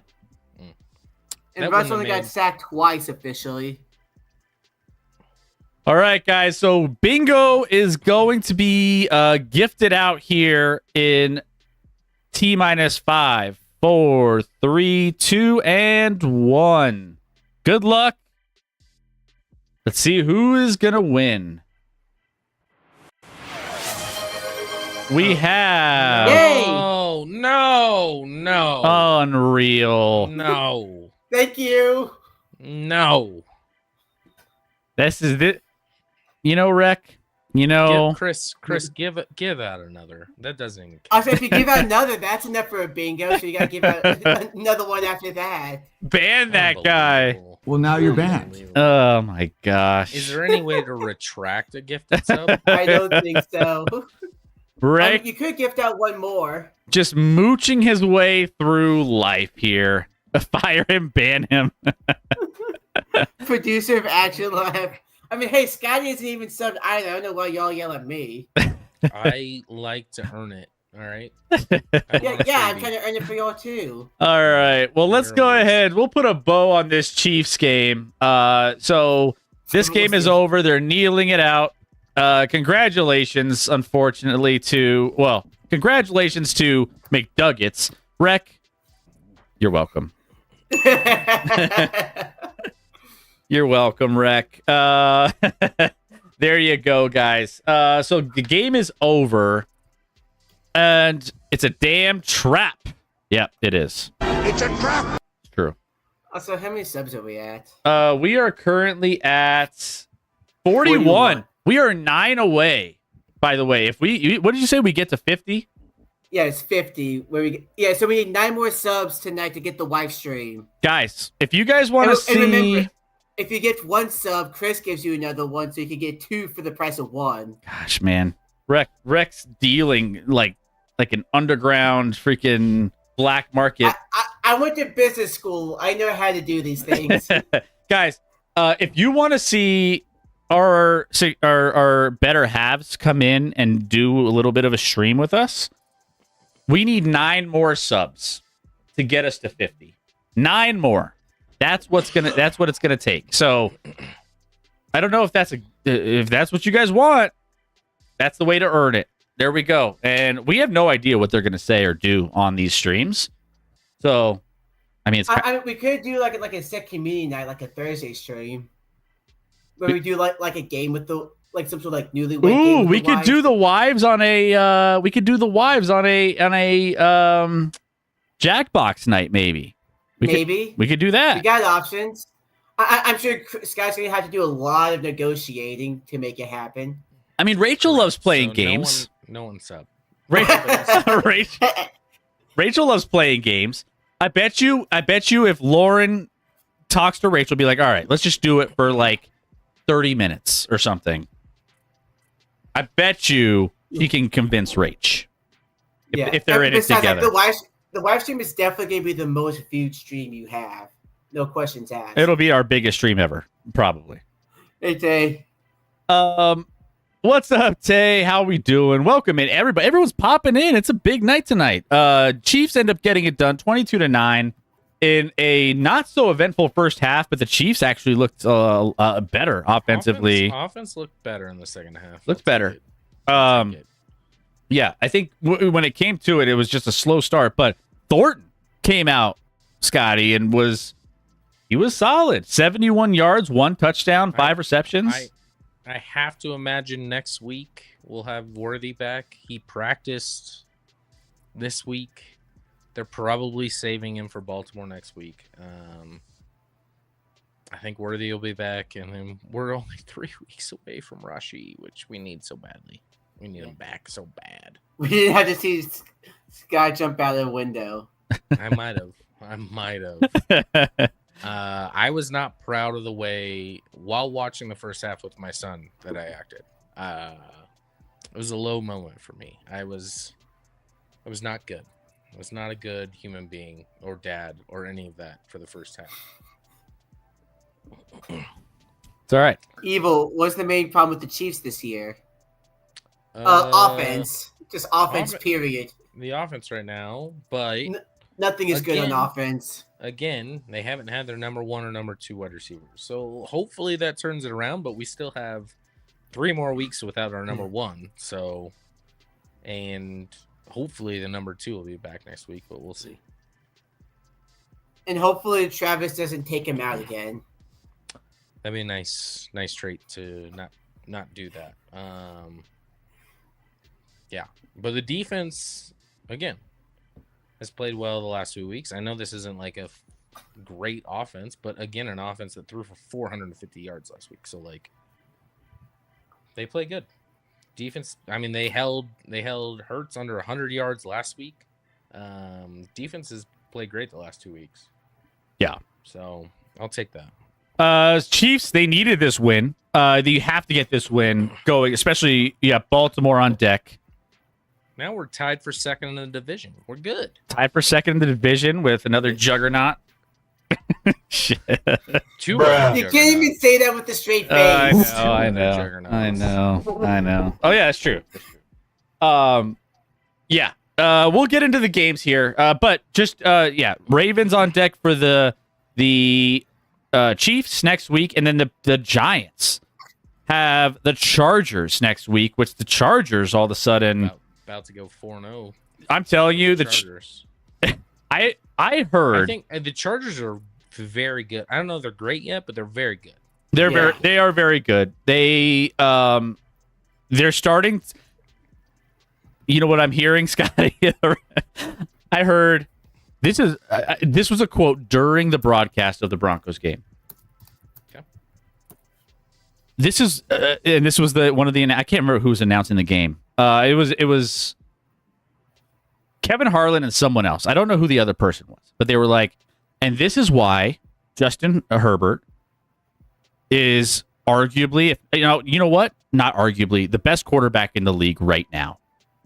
And I was like, damn, he wins 3 games and he's the best quarterback in the league all of a sudden. And he's been playing 0 playoff wins, and he threw 4 picks in his playoff game last year. I mean, maybe 5. It was 4 or 5. I was like, man, they're I will say that touchdown pass to Keenan Allen was a ridiculous play by him. Oh yeah, for sure. But some of that, we always knew that about Herbert. Herbert has all the traits, but you gotta do something in the playoffs before someone's anointing you, whatever the fuck that guy said. I almost fell out of my chair. They were like, man, this is why he's good. He's arguably, nope, he's the best quarterback in the NFL this year. I'm like, By the way, I don't even know if he played that great today. it's He made a great throw on that, but like otherwise, I was like, he played fine, but he wasn't special. Chargers haven't charged yet. 3 straight wins against division is very good. I have to. It is good. It is good. And they've been playing some good football. Absolutely. They've been playing some good football. So let's actually get into it a little bit and let's recap these games. We actually can get a head start on getting all of our previews or recaps from earlier on in the day, and then also we're going to go over our best bets, which looked a little rocky this week, but wasn't terrible. We hit this one. We hit the under in this game, under 44.5. So that was solid. Should have hit the Should have hit our best bet with the Rams. Oh my goodness. I had money on 3 different things in this, and I should have won all of them. I am very upset. Yeah. There were some bad beats out there, people. There were some bad beats that we can't have back, but it is what it is. So, that being said, let's dive in. Let's get in there. Hit that follow button if you're new to the channel. We are going through all these games, but we can't do it without you. So make sure you're, one, participating in the chat. That makes us feel great that you guys are enjoying the community and having fun talking some football. But also, join us in our Discord, ! Discord in the chat, Rec, if you guys want to join us when we're not live. And then also, every Wednesday, we're breaking down all of the next week's games and then just previewing best bets, any fantasy questions you have. We had a couple injuries across some of the landscape of some running backs. The running backs got hit hard today, so we can talk about pickups, Specifically the Western ones. who to target and who's going to be good in your lineups. So there you go. But let's dive into all of the recaps, and we're going to start. Also, real quick, in the chat, if you can't say something, so say something nice about Chris's team, the Broncos. Defense played well. Defense played well today. I don't know if they played great last week, but in the first week, you're playing against a rookie QB. So, but I think this was their best defensive performance. I would agree. They played. I mean, they got a lot of pressure on Justin Herbert. They got stops. A lot of stops in this game, and it wasn't the defense's fault that they lost this game. Absolutely. It was. We'll get into that because we're starting to see some patterns. And I said we talk about it. Let's get to week 3, week 4, see where teams are at, see what things are looking like. You can kind of get a better idea by week 4 because you see teams that are, you're questioning out of the gate, maybe look better. I.e. the Colts, that you're like, are they that good? All of a sudden, Daniel Jones is looking like a freaking baller, and the Colts are looking like a good football team. So you start seeing patterns with teams. We'll get to a lot of these patterns, especially with the Broncos here soon. But let's start with the Cardinals and the San Francisco 49ers, Scotty, in this one, which this game started out really slow. I looked up and I was like, is this a watchable game? And I just 6-3 at half. You love to see it. It was not quite watchable. It was 6-6 going to the 4th. Yeah. Mac Jones somehow toughed it out to win this game. 16-15 in this one. The Cardinals are kind of who we thought they were. We knew. But they are who we thought they were. Yeah. They came in 2-0. Both these teams came in 2-0, but we both questioned a little bit whether or not they were real at this point. And right now, the Cardinals aren't real. That motherfucker back there is not real. No, it's not. And so, yeah, some other spots in this, Ricky Pearsall was getting a load of the carries or load of the targets in this one because Jennings was out for this one. But 8 catches, 117 yards, while being the main kind of guy for San Francisco on offense. That was kind of getting a lot of the touches there. But as far as everything else goes in this game, San Francisco limited Arizona's attack a lot in this one. Murray forced it into average of just 5.3 air yards per attempt, his third lowest in a game since the start of the 2024 season. McCaffrey had his 12th career game with 10 plus receptions, extending his own NFL record for the most among running backs. Second most has just 7, by the way. McCaffrey, with today's performance, became first season with 175 plus rushing and receiving yards through 3 games. The first player to do so through 3 games since Alvin Kamara in 2019. So feels like if you're a fantasy guy for Christian McCaffrey, everything's, you may see him on the questionable report going into every week, but he's putting up some okay stats for your fantasy team at least. So San Francisco gets the win, 16-15. Yeah, obviously not a pretty game. Niners are 3-0, so we can't, negate that. That's a good start. Obviously, the last 2 without Brock Purdy, but when I've watched these last 2 games, I'm not sure if we're not in a Spider-Man meme situation with Brock Purdy and Mac Jones. I think the Niners will regret paying Brock Purdy. They win games other ways. A lot of talent around them. I'm not sure it's at the quarterback position, and paying Brock Purdy what they did, they might regret in the long term. But 3-0. Listen, this was a 2-0 versus 2-0 where I was just like not even excited for this game. Right now, these teams aren't very good. By not good, they're just average at best. They're average. 2 average teams going up. I mean, the Cardinals beat some lesser opponents. The Niners got lucky to beat Seattle in week 1, who's actually looked great the last 2 weeks. But easily could have lost that one, and also had a bad opponent last week. So, I mean, the Niners have the clear higher upside here. I don't think the Cardinals are a legitimate team to compete in the NFC for anything. Maybe they get in as like a number 7 seed wild card or something like that and get bounced in the first round, but they're not good enough, consistent enough. The offense, whenever they play a good defense, it's just not there. Niners get a win in an ugly game. Good for them. They get to 3-0. Probably have Purdy out for maybe a couple more weeks. We'll see. But I don't know. Sounds like he'll be back this week. Again, I don't know if it's that different. I don't know if Purdy moves the envelope from Mac Jones that much. The Niners were the better team this game and deserved to win the game.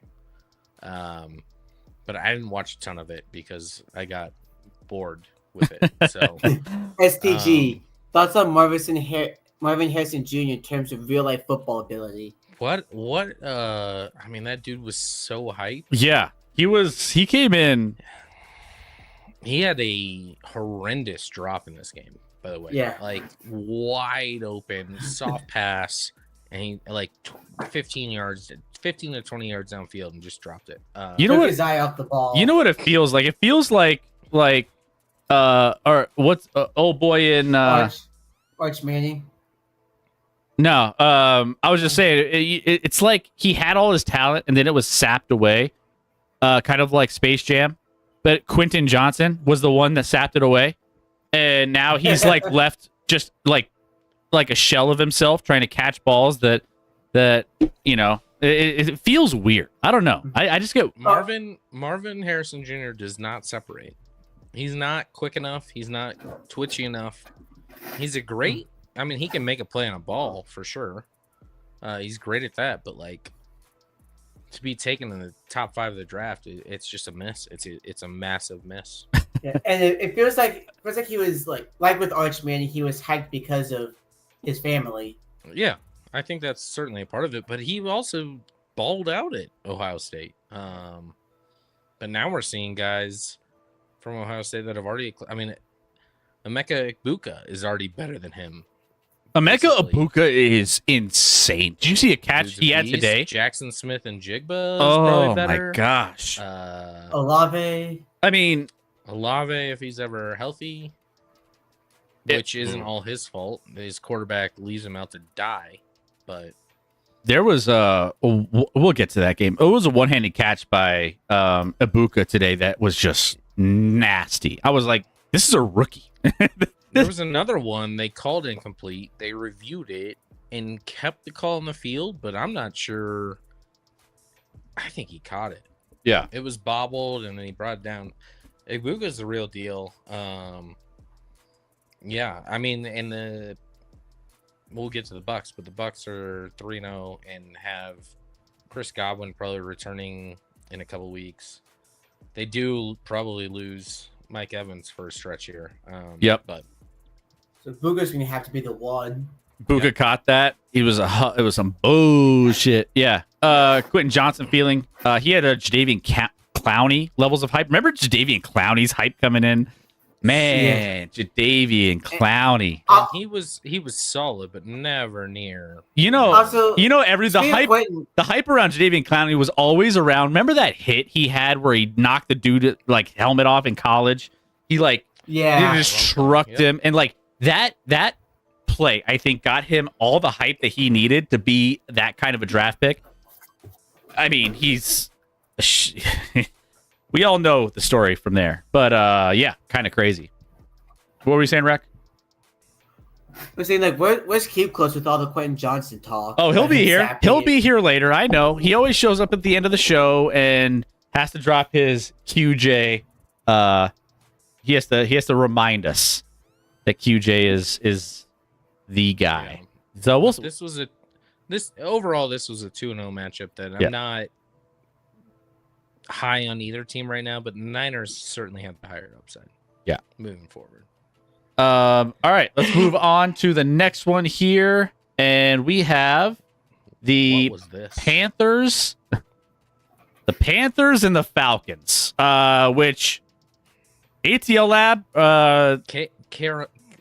Car Lab. We're Car Lab. we're We're Car Lab. We've never been ATL. We're Car Lab. Yeah, we're kind of in a weird spot with the Atlanta Falcons. Atlanta Falcons get absolutely blown out today. What was the final score of this game, by the way? Well, it says on the screen there, Chris. If you look, Hold on.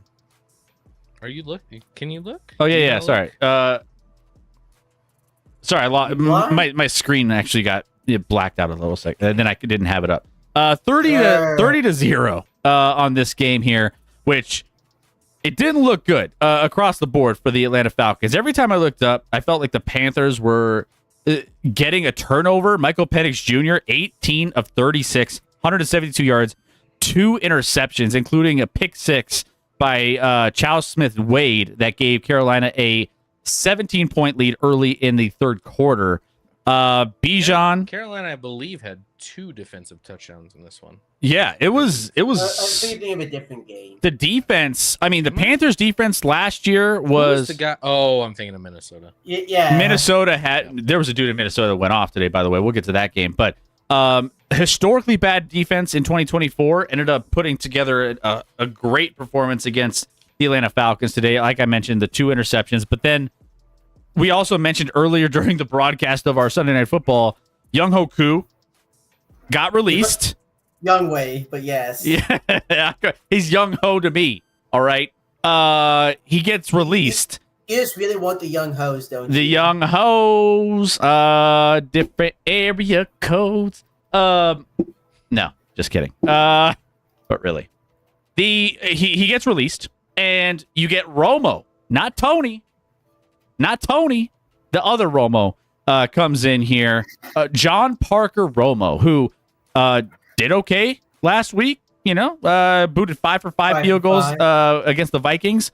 Comes in, misses 2. Not that it matters in the grand scheme of things because they got blown out by a million in this game. But still, you got rid of one kicker for another kicker that ended up missing 2 field goals. That doesn't feel good. And so 30-point win by the Panthers. Largest since week 14 of the 2015 season when they won 38-0, which also came against the Falcons, believe it or not. There you go. So 3.5-point dogs winning by 30. You don't see that often. No. Hey!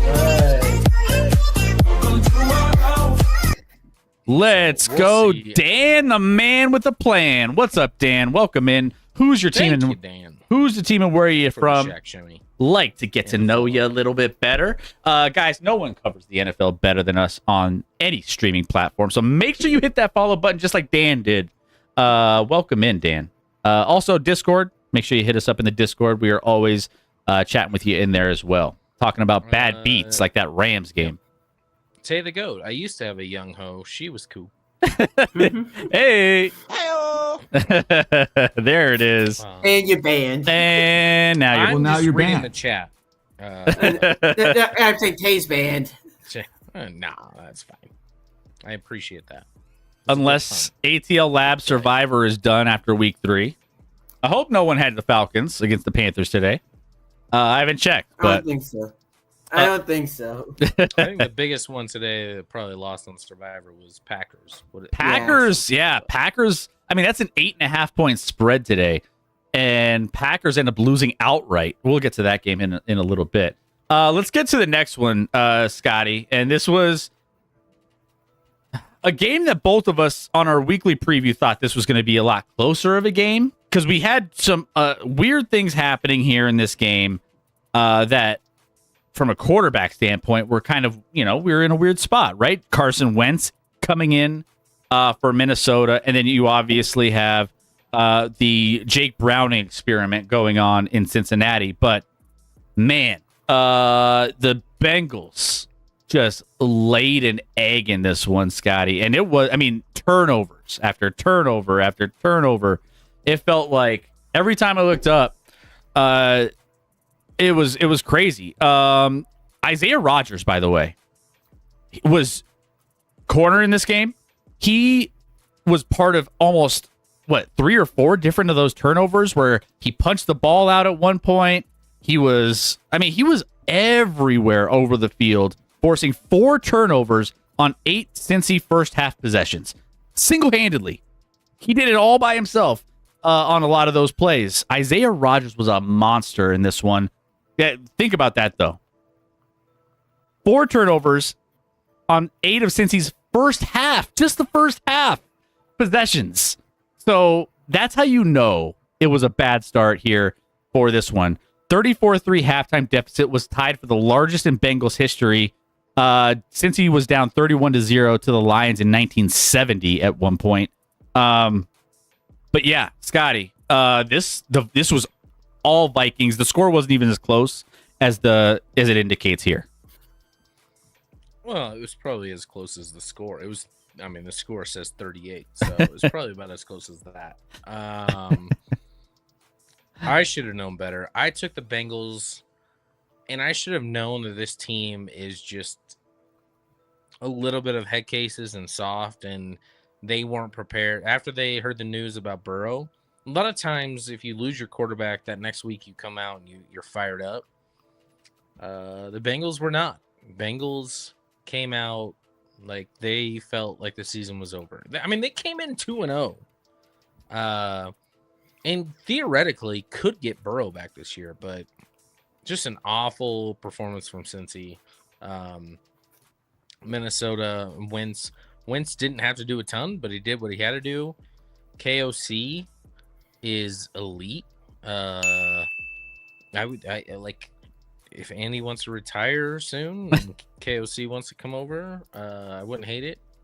I'd take KOC. Scotty's ready to replace his head coach. He's ready to replace it. Who else were you going to replace earlier? Everyone's like Andy Reid's a mastermind. I feel, and listen, we don't have a lot of talent on offense right now outside of the quarterback position, but it feels a little stale. It feels a little stale on offense. Hang on a second. Steelers fans are spoiled for William Tomlin gone, but we have an actual dynasty going on. But it's like, yeah, we could probably go with that Andy Reid. Listen, I'm just saying, if Andy Reid wants to retire, I would love to replace him with KOC. I'm not saying get rid of Andy.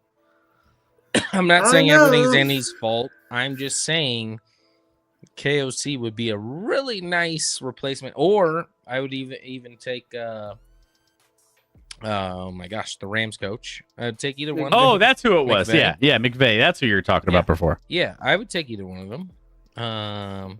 Who doesn't want to coach Mahomes? Come on now. Can you imagine elite offensive mind? I mean, we obviously Andy is an elite offensive mind. I get it, but like to your point, he's a foot out the door, and you're just like, I need something new and fresh. You need like a new Ferrari in the garage. Right now, you got like the old Corvette, and it's like fine, it's good, it's flashy. You got the top down in the summer, but then you're just like, man, that Ferrari over there, like, it's looking pretty good. I mean, yep. Just saying. KFC's great. Vikings dominate. I mean, you win the turnover battle 5-0, you're going to dominate a game, but never in doubt. Never in doubt for the Vikings. And it sounds like Wentz is going to be at the helm for quite a while here. No, Yeah. I've heard through like week 6 or 7. I mean, here's the thing. If he can, I mean, if it ain't broke, don't fix it. He put up 48 points. Oh, well, the defense helped too. But no, I was about to say he didn't defense helped, but he still, I mean, he was still effective offensively in this game. Scotty, would you take Josh? But yeah, you can. Hey, Scotty, I'll let you take Josh McDaniels for sure. No. Storchio, by the way, is furious at the Utah Mammoth for tying the Avs in a preseason hockey game. F Utah. It's okay. It's okay. I mean, It's I okay. will This say, is a preseason game. can I say that maybe Utah maybe Utah becomes a new rival to us? You know, I mean, I know They're close. They're close. The only team close. Are they? Wait, what? I don't even know what are they in our division or no? They're not, right? I don't know. Yeah, they're Hockey's Pacific. I haven't. and we're not. But hockey's so dumb. They need to go back to their 1 through 8 seeding. They're so dumb with their seeding in the playoffs. It's a disaster. Hold on, real quick. I need to look here. Also for this game, Steelers. This is how you respond to getting 5 takeaways.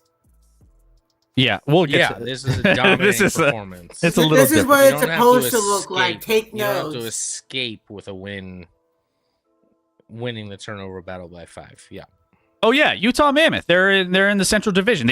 We should definitely. Oh, they are Central now. They are Central Division with the Avs, so they should be our number 1 most hated team now. For being neighbors. I mean. Yeah, because you don't have Detroit in your conference anymore. Yeah. Anyways, And they're just the only one close. But yeah, that's a side note. Okay. So Bengals look like I thought they're. you said we were going to talk hockey tonight. All right, we're pivoting. We're talking NHL all night long. Hope you're ready. No, Bengals look.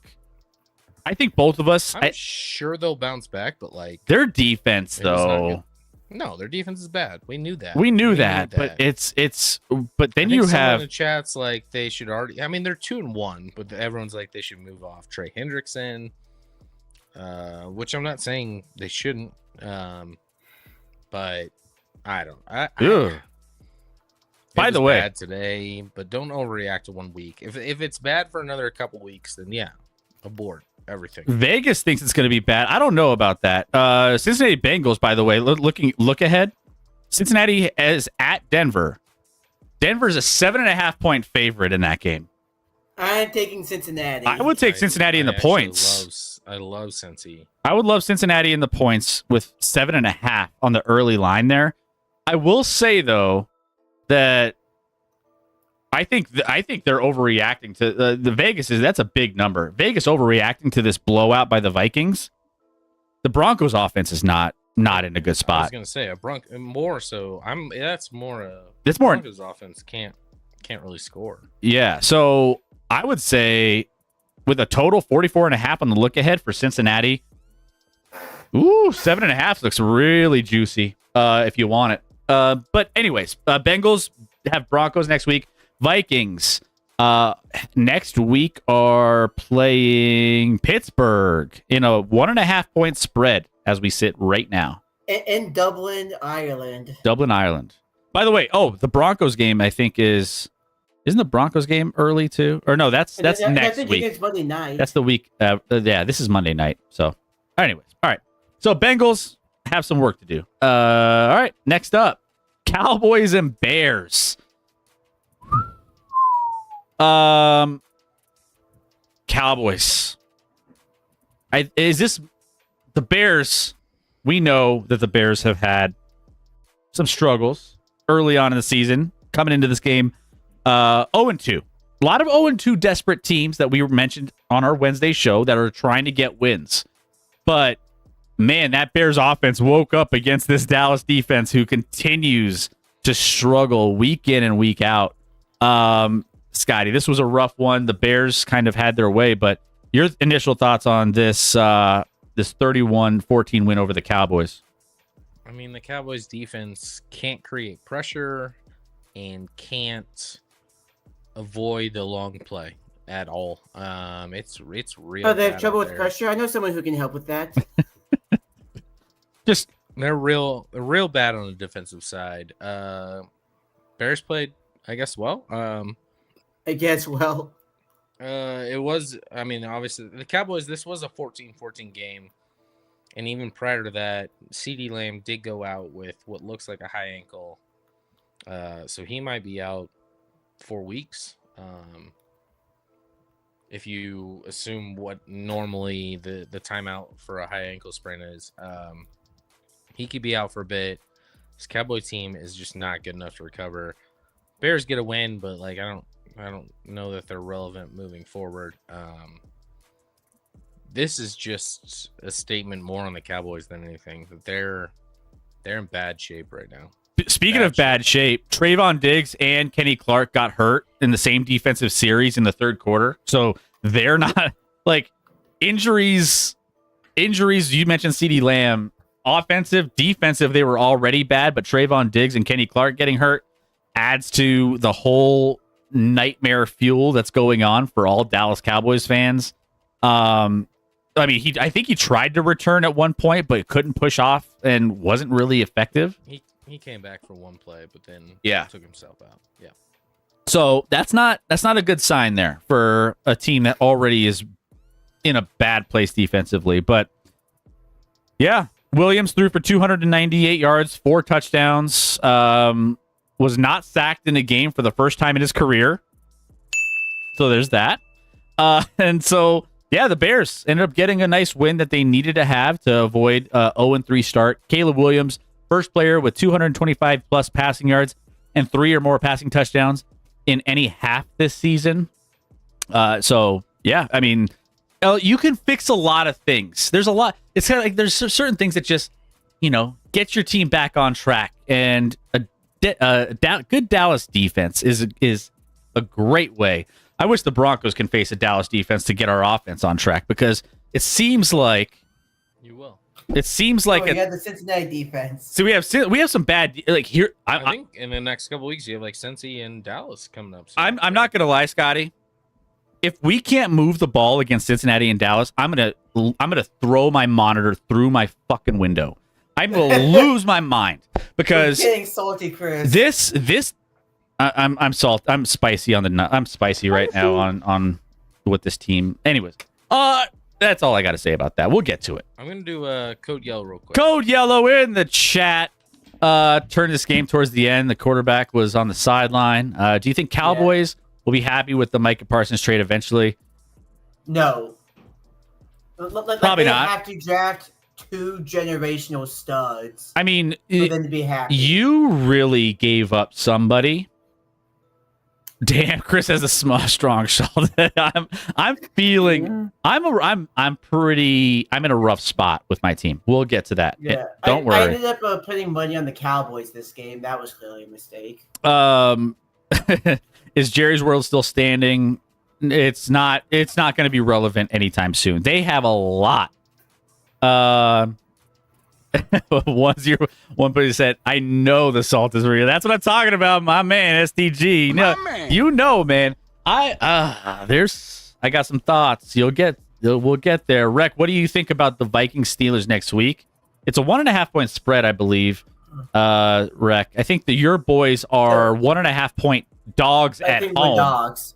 Yeah. It's not a home game. It's an Ireland game. Well, yeah. But you guys are designated. Yeah, you're right. It's a neutral site, but yeah. Yeah. So, 2 things. One, I think this is I have to check, but this is probably the first time that 2 teams that caused 5+ turnovers the previous week play each other in the same game It's the very next week.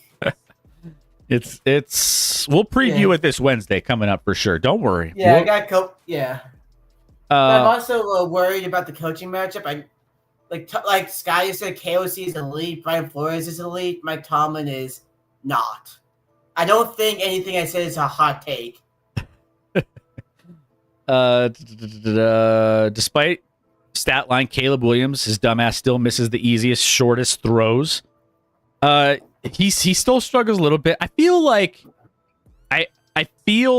it's going to get better as the season goes on for the Bears, but I just think that it's a complicated playbook, a lot of complexities with like how they want Caleb to execute, and it's going to take time. Eventually they'll get there, but for right now, it's too much. It's too much for him.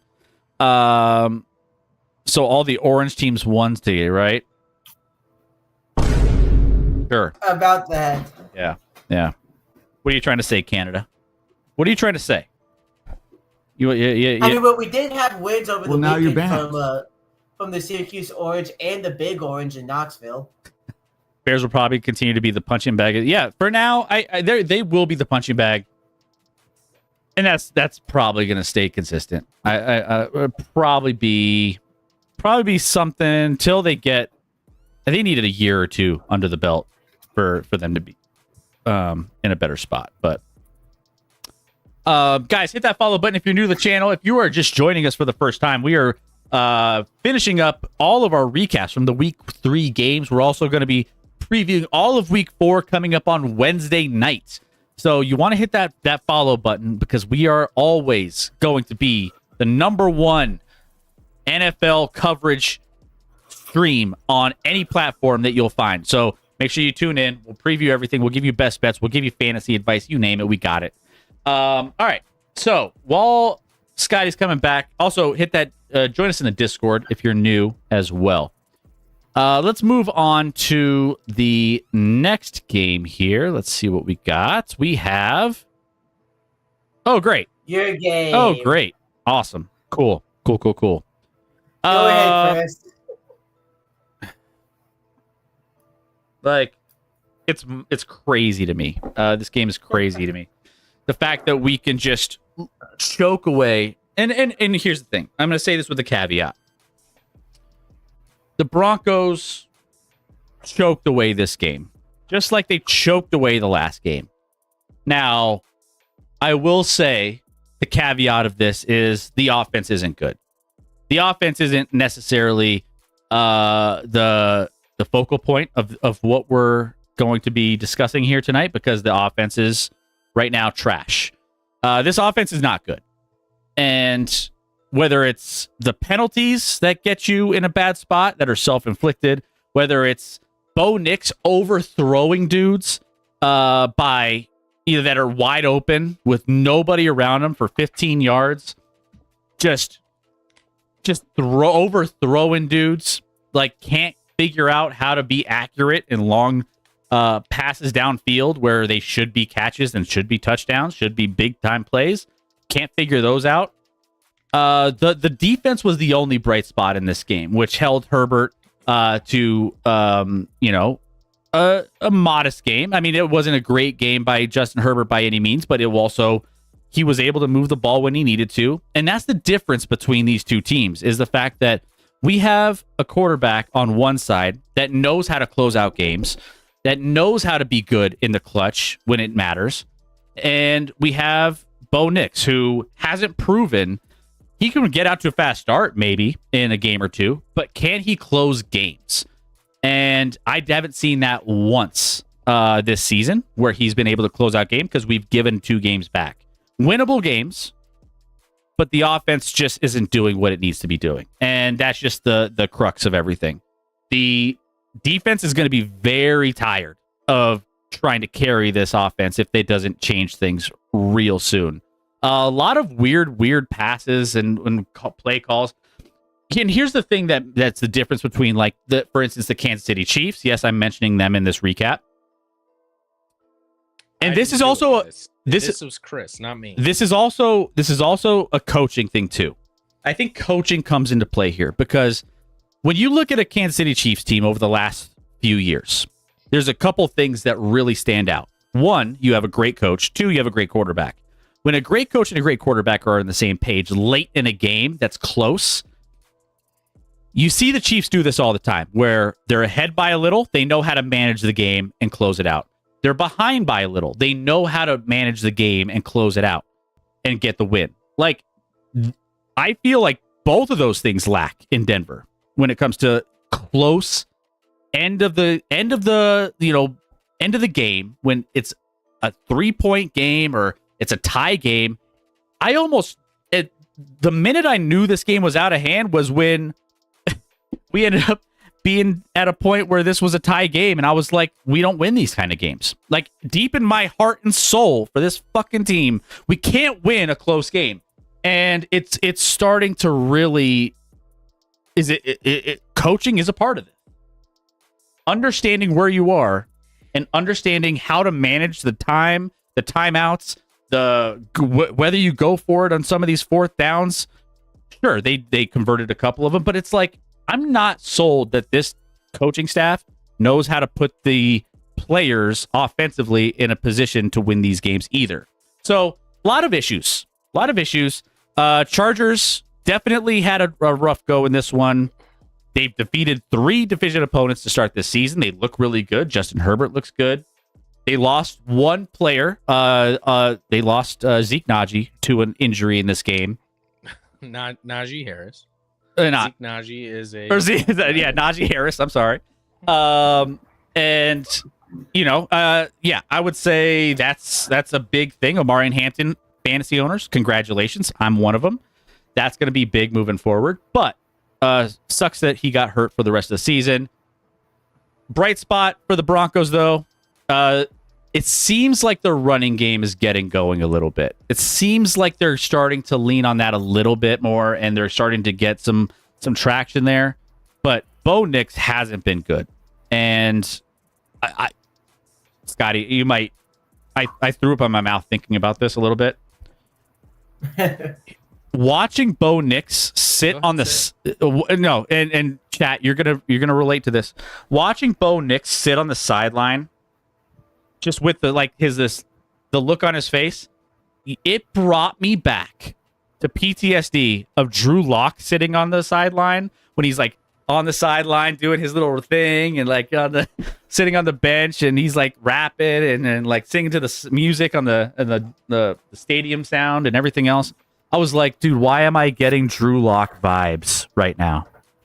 Why am I getting Drew Lock vibes? And I hated it, and I can't get it out of my head now. But it's not good. Anyways, Chris, Broncos. Yeah. No, go ahead. Anyways, Broncos need to figure shit out. Defensively, I think their identity is good. Defensively, I know they can keep this Broncos team in games. Offensively, I don't know if I have that confidence at all. There we go. Dare I say, Chris, people maybe called me a hater, but maybe I was right a little bit on the Broncos before the season. What did I say? I said your biggest issue is what? Offense. Quarterback. No, quarterback. Specifically quarterback.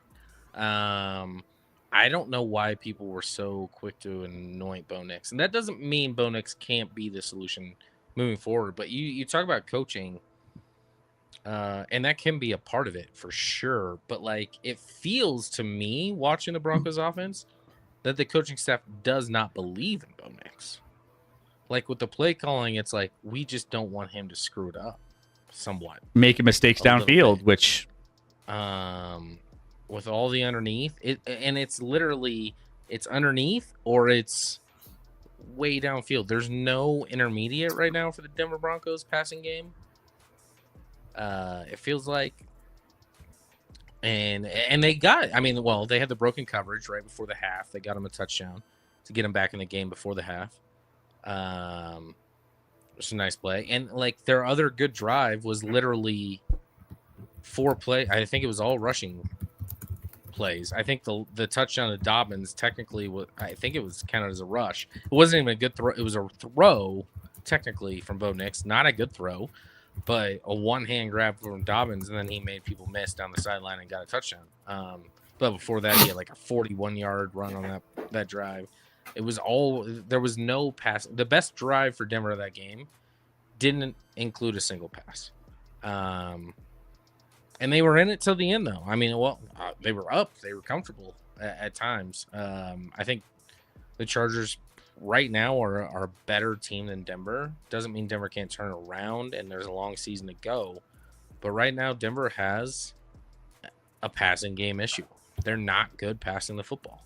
They're just not. Whether that's coaching, whether that's Bo Nix, whether that's the weapons. I mean, outside of Cortland Sutton, no one did anything today outside of Cortland. And whatever it is, it's not working. It's just not working right now. I honestly, I was watching the game start to finish, and I didn't know necessarily if the Broncos had any idea of when they wanted to run the ball versus when they wanted to throw the ball. There were some first down, they just started slinging it. There were some third downs and second downs, and where they were like, there was just some strange play calling too. I was just like, do we know what we want to do, or are we just trying to like guess? I don't know. It just feels really discombobulated from an offensive standpoint, from the play calling to the execution to overthrowing wide open receivers.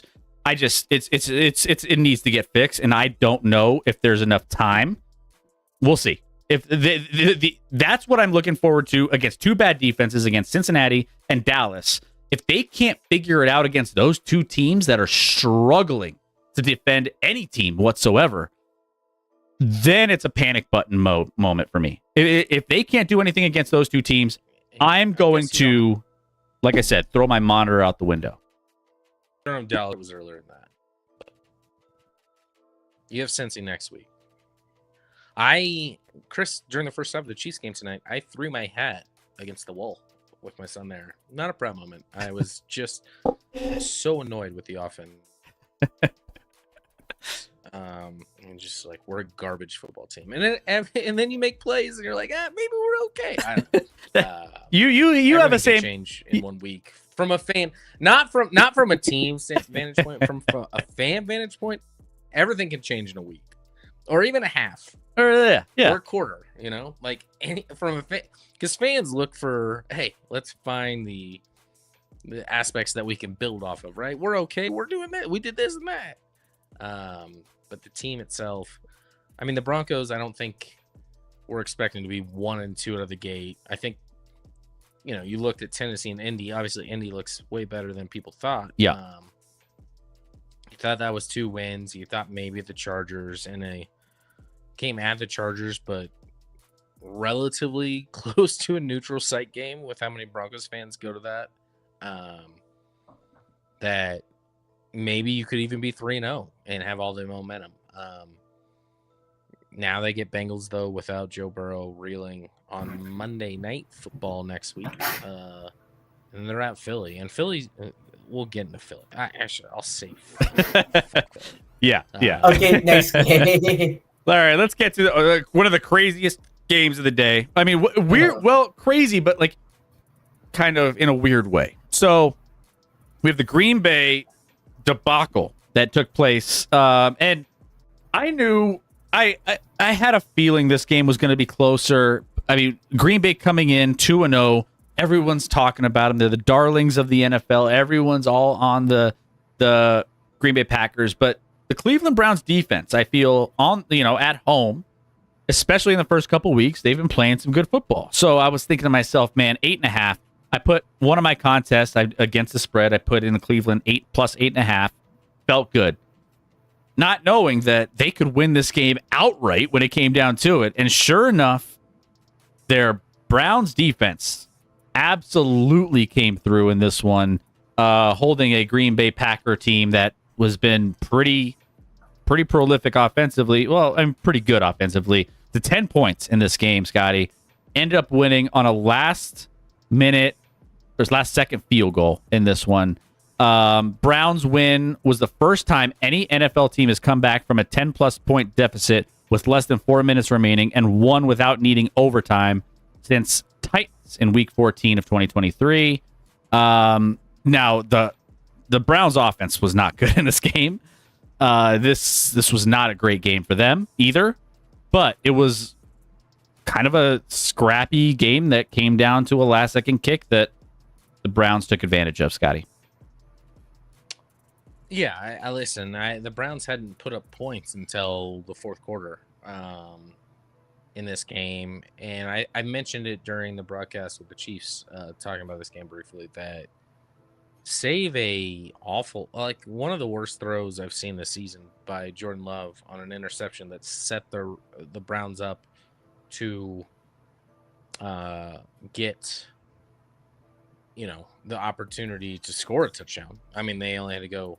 I'm trying to look it up in my computer. It was there like 5 yards. Yeah, they had to go 5 yards for their touchdown in this game. I mean, the Browns' touchdown drive in this game, in which they won, was like 5 yards.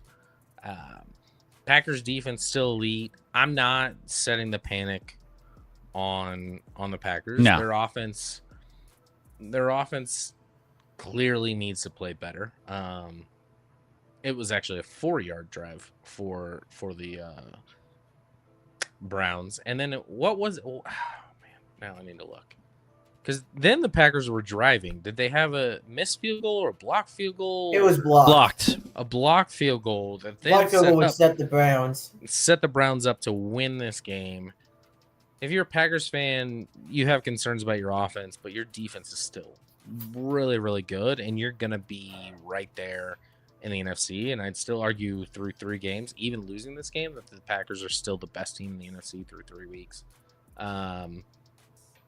Browns defense has been actually good very good through 3 They've been weeks. very good. Remarkably good, and kept them in this game. And through a turnover and a blocked field goal, they were able to escape with a win despite not being able to do anything offensively, really, against the Packers defense. So big upset, but don't sound the alarm if you're the Packers. And I don't know. When the Browns should be in every game just because of how that defense is playing. Now they lose a few more and they get to 1-5. Maybe that defense starts to have holes because, naturally as a human being, once you're out of the mix, you start to not be as focused, not be as dialed in. But credit to the Browns defense for playing their asses off through these first 3 weeks. They should have beat the Ravens or the Bengals. Bengals. Was it Bengals? Bengals. It was Bengals. Yeah. They should have beat the Bengals in week 1. They were the far better team in that one. So we'll see what this means for the Browns moving forward. But a huge upset and huge win for the Browns, and gives them a little momentum at least. And AFC that hasn't looked right now as strong with certainly some of the top teams as you maybe thought they would be, in my opinion. Even the Ravens at times have looked flawed, and the Bills, we'll get into that game, but they looked flawed on Thursday night. So, yeah. Yep. Jordan Love sacked 5 times, average gain of just 3.8 yards per play in this one, limited by the Browns defense. So not ideal, but again, Packers I still think are going to be in good shape moving forward. Get to the chat real quick. What's up, Whiskey Bravo? How we doing? Good to have you in. Broncos. What's up, Broncos? He's like, fuck today. I also had work pool. We chose this game as our pick. Freaking Packers. If you had Packers in your Survivor, I'm sorry. It was a rough week. I want to say the Packers. What was the money line on the Packers this week when we were doing our preview? I want to say it was probably close to 4 ish. It was 4-1, 4 or 5 to 1, somewhere in that range. Yep. Not Broncos. It was a bad one there. Sorry about that. The Broncos, they're 1 leverage call away from being 2-1. Yeah, like I said, I haven't seen any other leverage calls in the NFL since then. So kind of strange. Get good. Kind of strange. Weird how that works. We had a modified -0.5 that sucks. Sorry, Broncos. That offside on Troutman. Yeah. Almost picked the pack in the pool this week. Close call. I wonder how many on ESPN across like the whole landscape of Survivor had the Packers this week. I picked Kansas City. It was roughly 10. You picked KC. Wow. I picked KC in this week on one of mine, and I had another one where it was between that and Buffalo, and I ended up just going Buffalo to play it safe this week. But KC, one of my picks, so still alive. I'm in 2 Survivor pools, including ours. I've doubled up on every week. I haven't picked a different team. I had Seattle this week. That was over in about 2 minutes. So. You were feeling good after that one. That's for sure. All right, let's get to the next one here, and let's get to Texans and Jags. This game, I felt like every time I looked up, I was like, does anyone want to win this game? Yeah, definitely. Texans is so bad. The Texans 0-2 coming into this game, now 0-3. We're desperate for a win here, and they just their offense is in a rough spot. They lose this game 17-10 to the Jacksonville Jaguars, who are now 2-1, which Jacksonville didn't look particularly impressive in this game either. This was one of my best bets of the week. The under in this game, under 44.5 hit. Obviously, both offenses really just got stuck in the mud across this entire game. But when it came down to it, Jags ended up coming out with the win in this one. CJ Stroud has not thrown for over 250 yards in a game since week 11 of last year, by the way. So offensively, Texans great defensive team. I feel like their defense is kind of in a good spot when it comes to slowing teams down, but their offense, just CJ Stroud can't get it going. 119 total yards of offense through 3 quarters. So yeah, it was kind of a slow game. It's almost like ignoring your offensive line and selling off all your offensive line pieces can affect your offense. It's a weird thing that can happen. But it's what the Texans chose to do, and we're seeing the results of that. They're wasting a very good defense with this offense that can't get anything going, can't run the ball. The protection's not there. Outside of Nico Collins, there's not a ton of weapons. Yeah, they're in a bad place right now. Now 0-3, and it feels almost like we're at the point where, like, say goodnight to the Texans. Jags probably should have handled this game a little better than they did. They didn't play. They made mistakes. They didn't play that well. Certainly offensively. But they had a big drive down the stretch in a 10-10 game to get it done and score a touchdown. So credit to them. And they're going to be – I mean, the Jags will be in the mix, certainly, for a playoff spot in the AFC. Oh, yeah. We both were No leaning doubt. on them winning the division in our previews of the season. Well, my big pick was the Colts winning that division was one of my hot takes.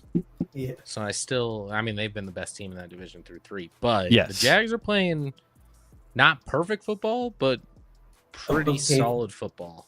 Pretty solid football. Travis Hunter update played more defensive snaps. He played 41 defensive snaps, more than offensive snaps, 35, for the first time in the Jaguars' Week 3 victory over the Texans. This comes after playing 39 defensive snaps, 3 fewer than his offensive snaps in Week 2 versus the Bengals. Hunter was targeted 5 times on defense, allowing 5 receptions for 54 yards. So he's doing double duty. He's ramping up a little bit.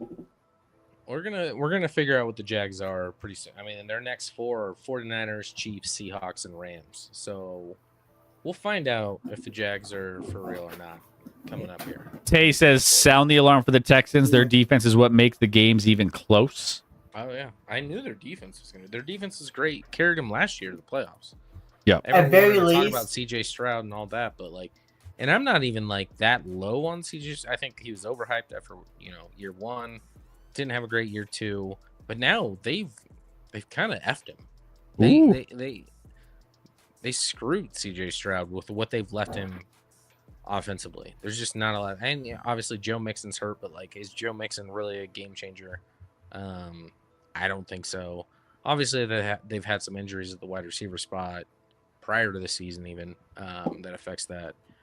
But them ignoring the offensive line is the most bizarre thing I've ever seen. Speaking of line, looking at the line for next week, Houston Texans host the Tennessee Titans.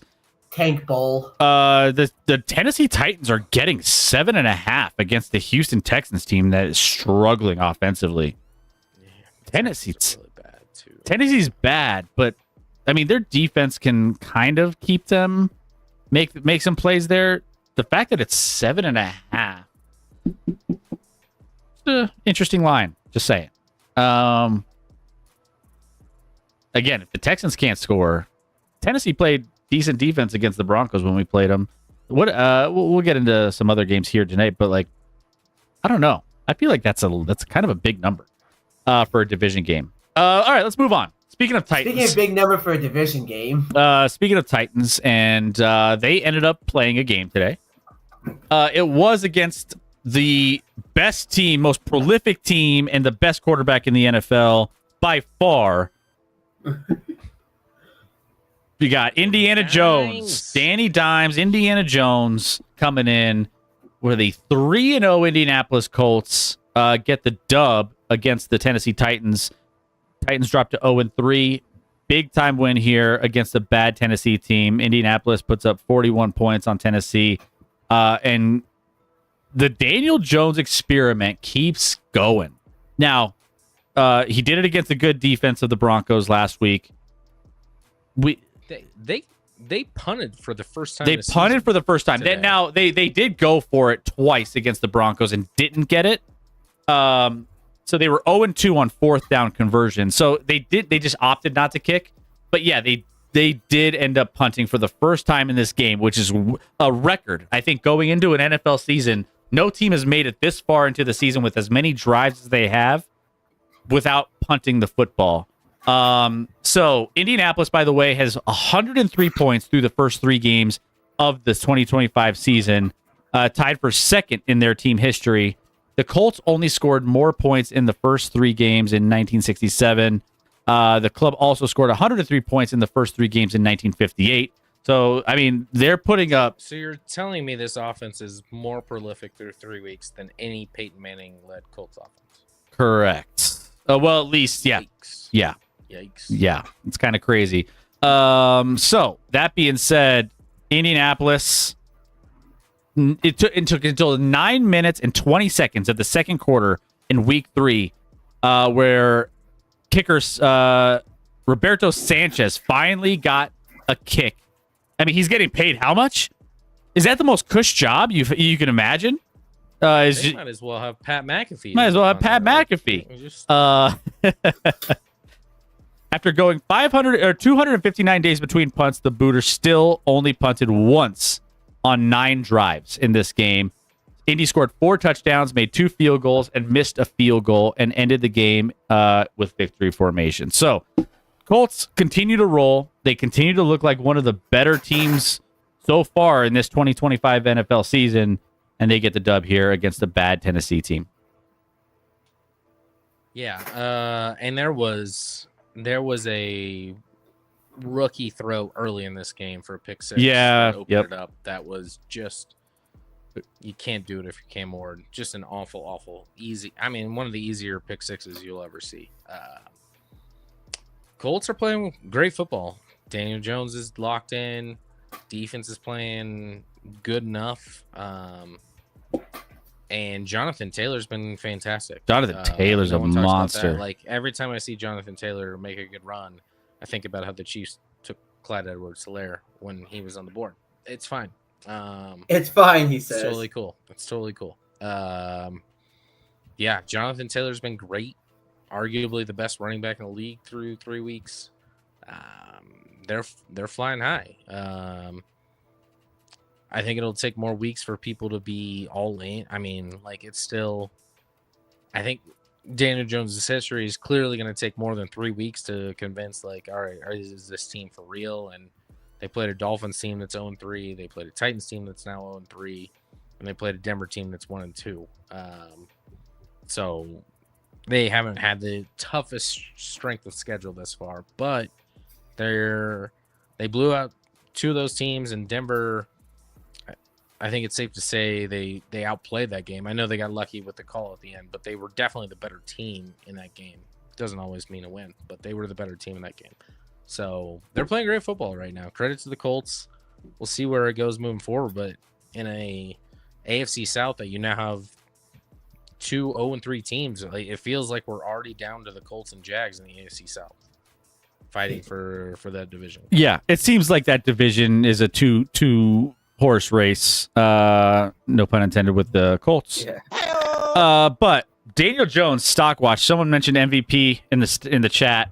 Stock watch on MVP. I don't know if it's definitely gotten better since the start of the season, but he's up to 50-1 for MVP. I think he started out, he was way lower than that. So anyone who got there early, He has to be. Anyone who got early bets in. 50-1. He's been arguably the best QB through 3 weeks. He's been good. So speaking of odds, I'm just curious to see if the odds for first coach to be fired has changed. It's gonna be Well, was it? Miami. It's gonna be Miami.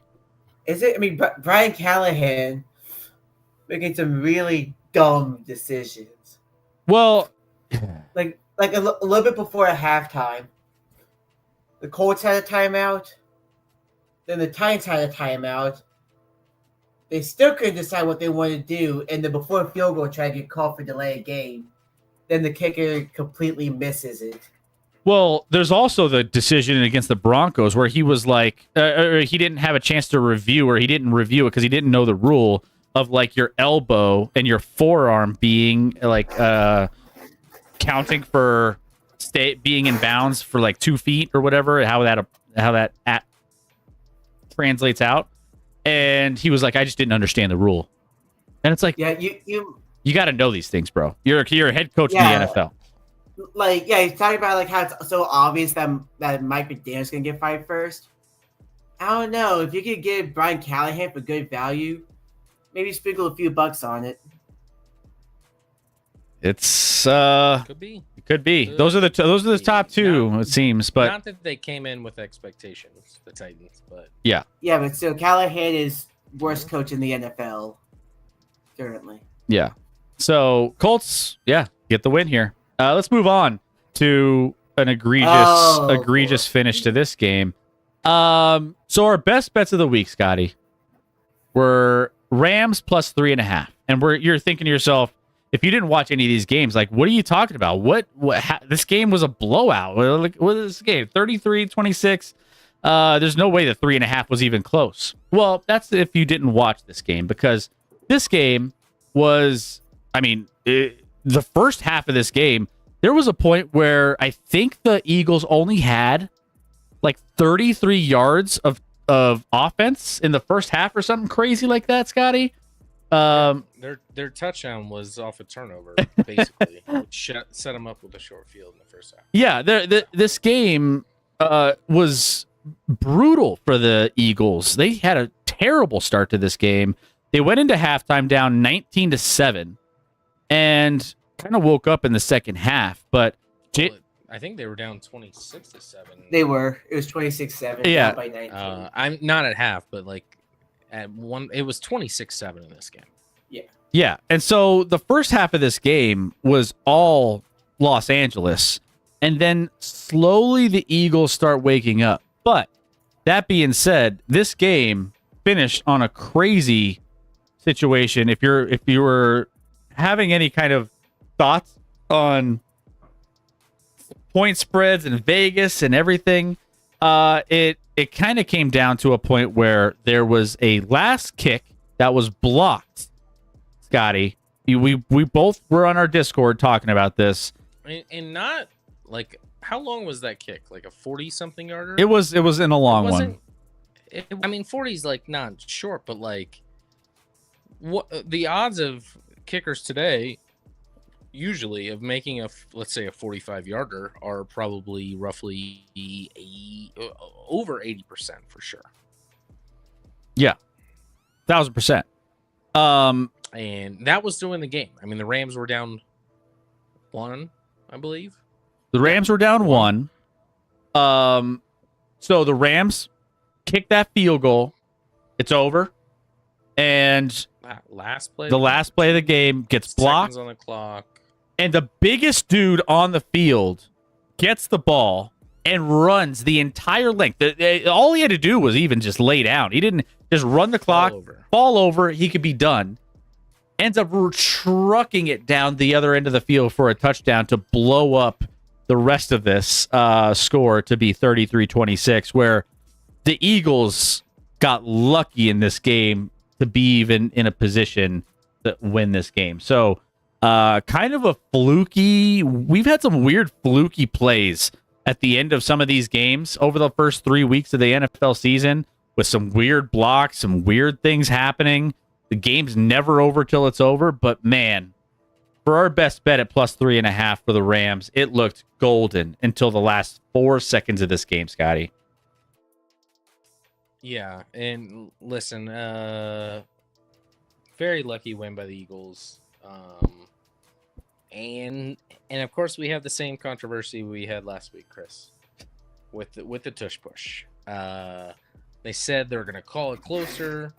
The NFL even did copyright videos on last week's footage of them false starting on the tush push, so no one could even put it out there.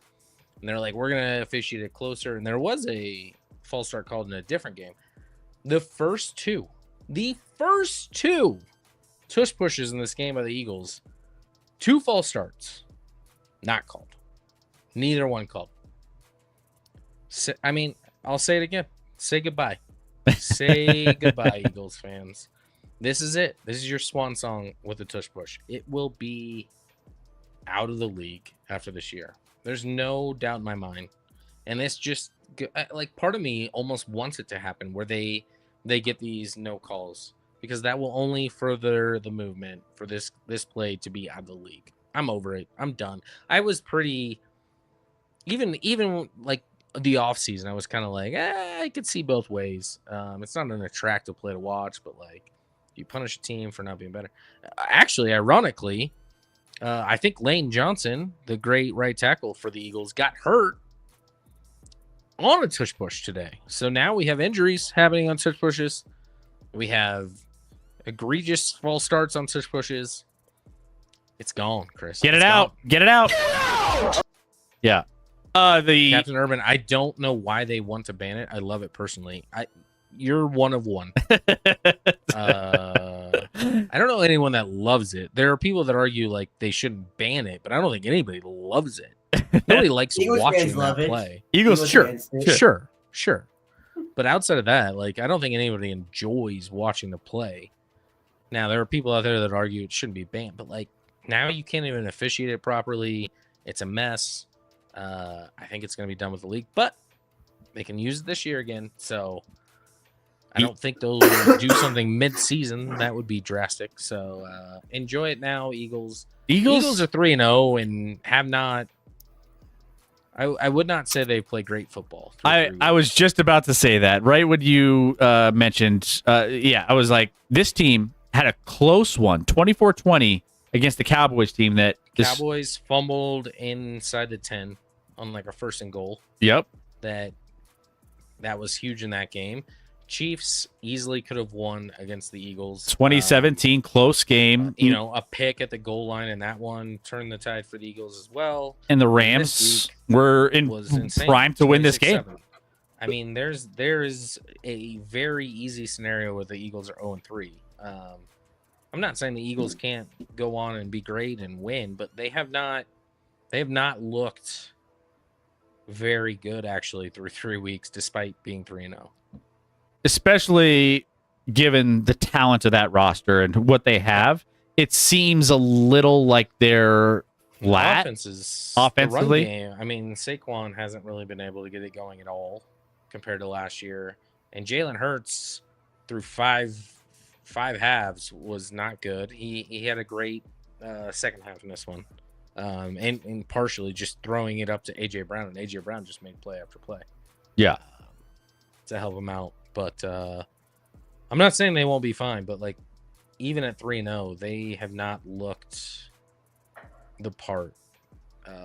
Certainly not to what they were last year through 3 games. Yeah. Little rough offensively for the Eagles, but hey, they ended up getting lucky at the end of this game.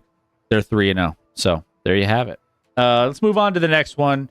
Raiders and Commanders. So Man, that's a lot of offense. Jane Daniel must have been perfectly fine, I mean, right? That is the great Heisman winner Marcus Mariota. Marcus Mariota making his I first think he won start, Heisman, right? It was Mariota. making his No, first. I know who Mariota played. I know he played. I'm almost 100% sure he won a Heisman. Yeah, I think he Yeah, did. yeah, I think he won. I think he did. Jameis. First start in over 3 years. So he did what they needed him to, and they got the win here. Mariota lost a fumble early on, and then they missed a field goal for the early on in this game as well. But Washington controlled the ground game for a lot of this one, and the Raiders just weren't good in this game either. 3 games for a protection standpoint. Geno Smith has been sacked 12 times on 101 dropbacks so far. 5 of those sacks plus 8 quarterback hits came in Sunday's loss to the Commanders. So they can't protect him. Geno Smith has been running for his life. So pass protection is a big priority for the Raiders. So that's a big aspect of it. But either way, the Commanders get a win here, and I mean, improve the 2-1. Las Vegas drops to 1-2, and yeah, Commanders in control here in this one. I'm a little surprised that the Raiders aren't playing better than they are. I thought with Geno, you had Ashton Jeanty, you had Pete Carroll to the mix. Like that should, in essence, upgrade you, and they look like the same old Raiders to me. Inconsistent on both sides of the ball.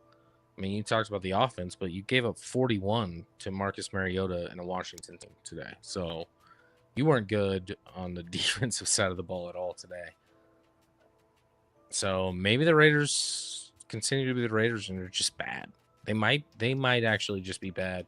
Washington vantage point, you get a big win without Jaden Daniels. Sounds like not a long-term thing for him. So like he might be back next week. May take one more week. We'll see. But like he's not going to be out for a long time. But Mariota played obviously well despite that fumble when they were driving. And he had a big run on that play. It was a nice play and then just had the mishap with the fumble. But yeah, I don't know what to say about this one. Outside of like maybe the Raiders aren't as good as maybe a lot of people thought they could be. No one thought they were going to be great, but I thought they'd be solid, and now I'm not convinced that they're even going to be solid. Ashton Jeanty only had 63 yards in this one. He has been non-existent in the first 3 weeks, basically. I mean, I think he got it. Did he get a touchdown today? I think he might have got a touchdown today. But he's also one of the reasons why he's been an issue is also he's not good in pass protection. The Raiders have turned to Dylan Laub in a lot of those situations where even he was giving up a sack and he in this game. So either way, if he can't block and he can't be picking up the right assignments in pass protection, it's going to impact how much they use him on the field, especially if again Geno Smith is getting crushed every single time he gets rushed on the field. So I don't know. I picked the under. You remember this back in the day, and I picked the under on Ashton Jeanty's yardage on the season, and I got a lot of people saying, "Hey, you know what? It's that's a low number. I don't know if he's. I mean, he still has a full season, but right now, it's looking like He looks smaller than I thought he would be. looks kind of small on the field.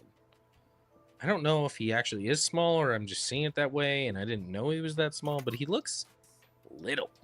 And he's not maybe he's not as explosive. I mean, I know coming from college to the NFL, there's a higher level of defenses and speed and everything else, but he just doesn't have the same explosiveness that I thought he would have either. I thought they were going to be like a 7-8 win team, but now it might be like a 4-5 win team, says Tay. I mean, this game was 34-10 at half. It was done at halftime. Yeah. It was ugly. Rough Ugly game for the Raiders. Let's go to the Thursday night game, the Dolphins and Bills. Dolphins and Bills was a little closer than a lot of people anticipated. It ended up being a 10-point win for the Buffalo Bills, but it wasn't necessarily the easiest to start out this game or start out the week 3 slate on Thursday night. But Scotty, I know you had some things you wanted to say about this game off the top. Either way, Buffalo Bills 3-0. Pop-ups and different things. Buffalo Bills improved to 3-0. Miami Dolphins 0-3. McDaniel, as we talked about, still in the hot seat. But let this one slip away.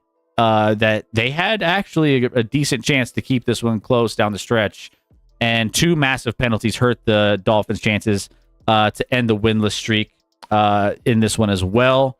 Dolphins were defensively just battered and just injured all across the defensive side of the football. But Bills' offense overcame second half stalls and ended up getting this win, Scotty. Yeah, I mean, listen, the Bills' offense is great. Bills' offense is great. I have concerns moving forward about the Bills' defense quite a bit. But 2 plays in this game. It was 21-all in the fourth quarter.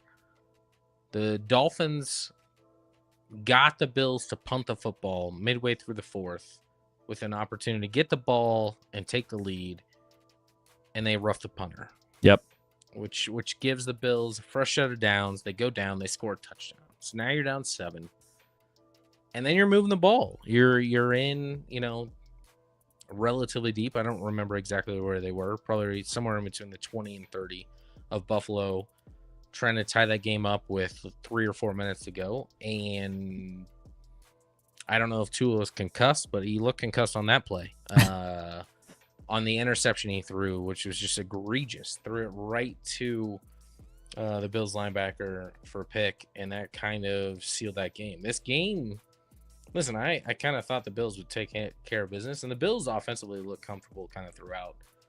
But defensively, they did not look great against the Dolphins team. Dolphins, I think I put here. Now that I'm looking at but not great defensively. They haven't earned the F. They haven't or the P. It's a P. P, sorry. My bad. They've earned the F. They've earned the F. They've earned the F. They just haven't earned the P.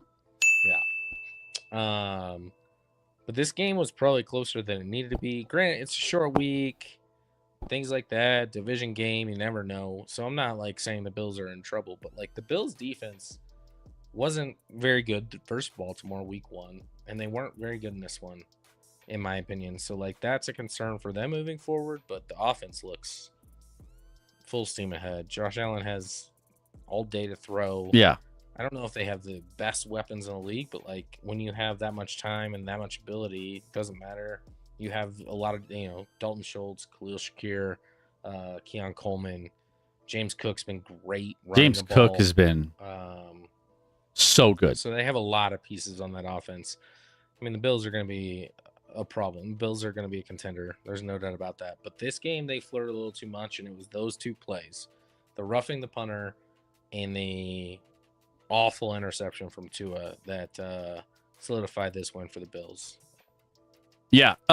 Evil in the chat, Raiders are bad. Yeah, they're going to be, I think they're bad. They're a bad team. Finns are cooked, and the Finns are also going to be a bad team.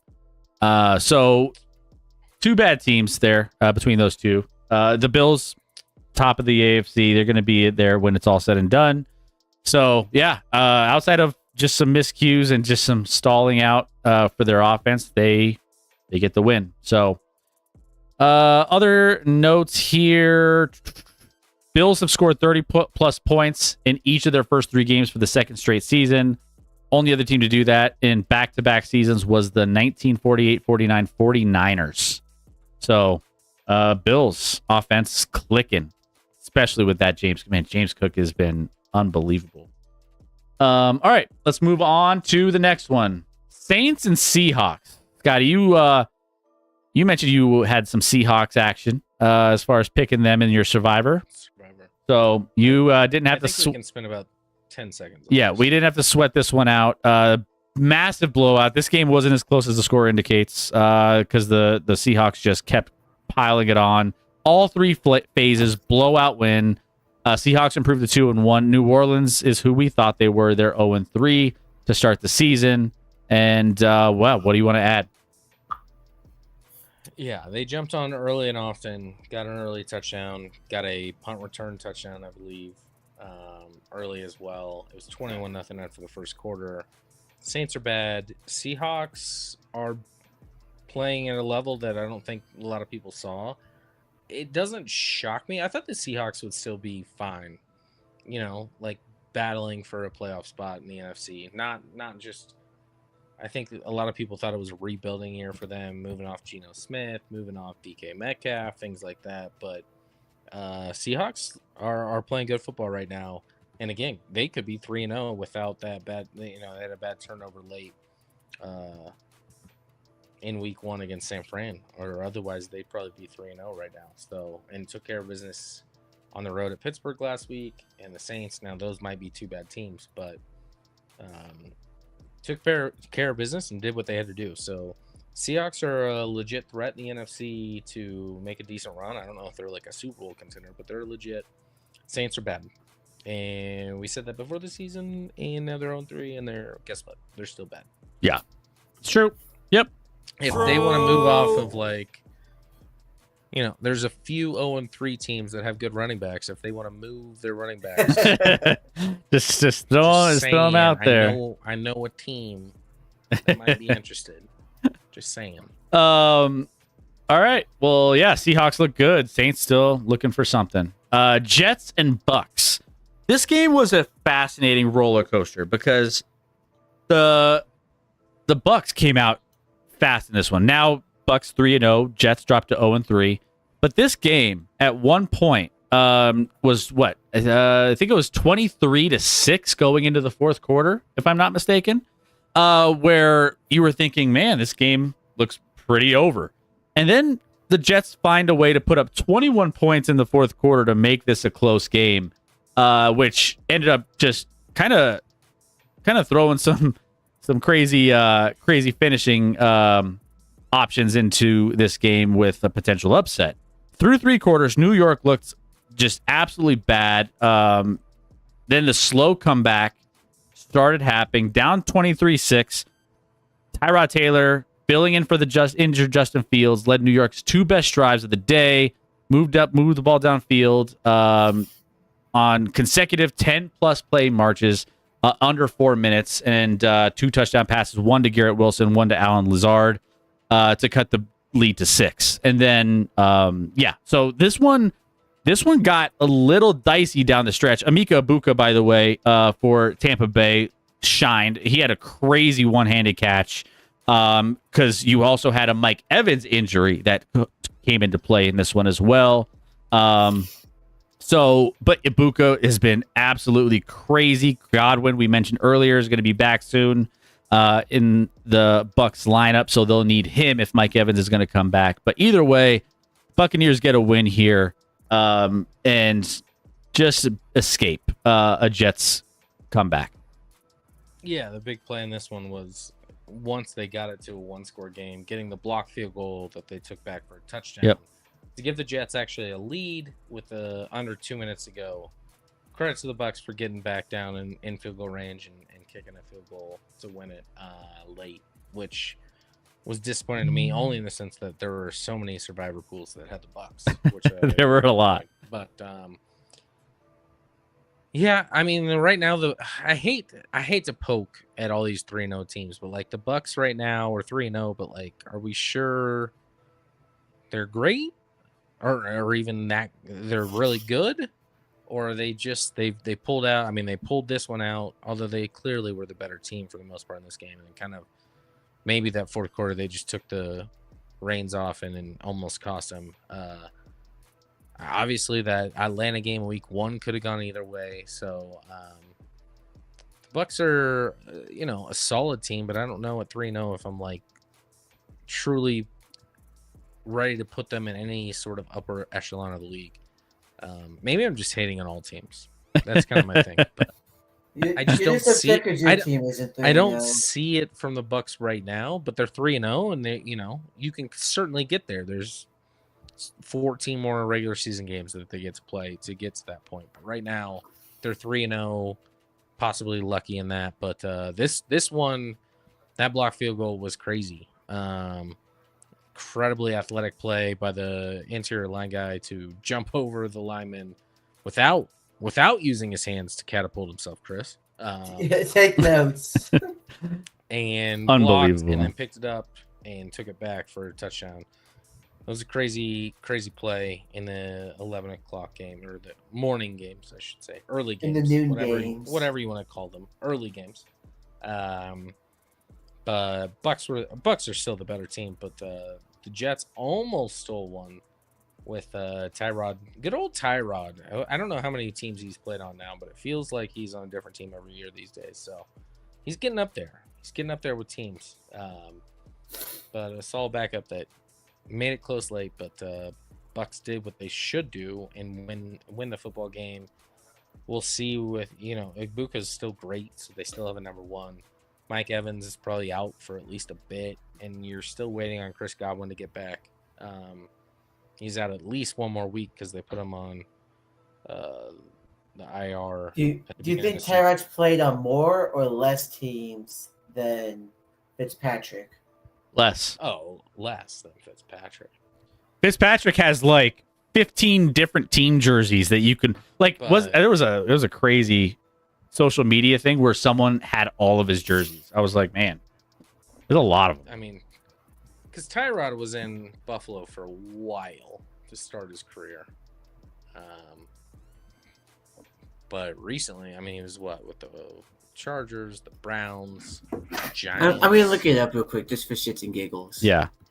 I'm looking now. He's on the Ravens, Bills, Browns, Chargers, Texans, Giants, and Jets. Actually, how many is that? 1, 2, 3, 4, 5, 6. He's been on 7. 7 teams. Fitzpatrick has been on 1, 2, 3. I'm gonna say 4, 5, 11. 6, 8, 9. So not as far off as we would have thought, but still, two more teams for Tyrod to get under his belt. It's all right. He'll probably get there at this rate. Yeah, he'll get there. I don't doubt it. All right. Any other news coming out of this one? Let's see. Just looking out for the Mike Evans injury, but now the Jets move to 0-3. Yep. And I still like Aaron Glenn as a coach, and they battle. I mean, they easily could have won this. Oh, they could have won this one. They could have won week 1. So they're battling. They're battling with a roster that's got some tired holes. of battling. Yeah, but their roster's got holes. So like, I don't. If you're a Jets fan, I understand that, but like, you're also like, our team's not good enough right now to actually compete for anything. So. Also, with the Mike Evans injury, the record for 11 straight seasons with at least 1,000 receiving yards comes into question. He was on pace for 793 yards coming into this game, which... He did score a touchdown in this game, but he didn't do a lot beyond... Yeah. And it was like a, 7-yard touchdown pass. Yeah. So... And I know that because he's on my son's fantasy team. So he comes into question with that. But either way, it's been a nice road for him to get that streak. Man, incredible streak, even if it dies this year. Incredible streak. Man, if the Jets would have won with Tyrod Taylor quarterback, yeah, it would have been wild. Tyrod, take him to the promised land. All right, last one. Steelers and Patriots in this one. The Steelers end up getting a win despite 5 turnovers by the Patriots. And yet this still was only, when it was all said and done, a 7-point win for the Pittsburgh Steelers. Pittsburgh improves to 2-1. Patriots 1-2 now. Patriots not looking as sharp as what people were thinking they could be as a dark horse coming into the season. Drake May lost a fumble and threw a pick. Ramondre Stevenson coughed up 2 fumbles, including one on the goal line, which that one, it's crazy. The fact that you just can't capitalize on that. But Rec, Steelers, a little sluggish offensively in this one, but what did you see from this game? I mean, like, obviously, nothing in this game is sustainable. Steelers lost the yards battle 369 to 203. The Patriots dominated every statistical category except turnovers. Especially in the second half, when the Patriots weren't turning the ball over, they were just marching down the field. For most of the game, like, they were 4 for 4 on fourth downs. Defense could not get off the field. And of course, the last fourth down was a failure, the biggest fourth down of the day. Like, oh no, like, you can't have this type of game and expect to win from either team. Like, this could have easily been 40-7 with either team winning, but instead we had to have a Canadian standoff. Yeah, I was watching Red Zone for the most part, and there were, every time they showed this game, it was almost exclusively the Patriots on offense. The only play I recall was the Calvin Ridley touchdown. Austin. I said, really? You're right. Yes. Calvin Austin touchdown.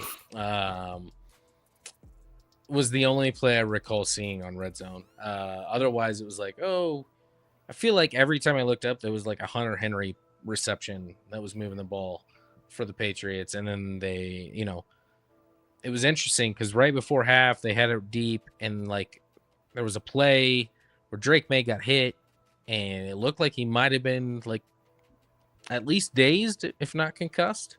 And the next play, he throws a pick. Now, granted, that ball got tipped, which probably contributed to that. But he throws a pick. Later on, Ramondre Stevenson with a terrible fumble literally at the 1-yard line. A lot of game-changing plays that allowed the Steelers to win this game when they had no reason to. Rec talked about the yardage battle and all that. You said the Steelers offense struggled. That's probably an understatement. They were bad. They were very bad. Nothing going offensively for the Steelers, but they come away with a win, which if you're Rec, I don't know if that's good or bad, because now you're just staring at yourself as like escaping with more wins and you'll be 9-8 in the same spot rather than going 4-13 and blowing it up. Let's fucking go. I guess. Go. I guess. Yeah, but also Aaron Rodgers passed to Brett Favre on the touchdown passing list. They talked about that throughout the broadcast because there's nothing else to talk about on this offense.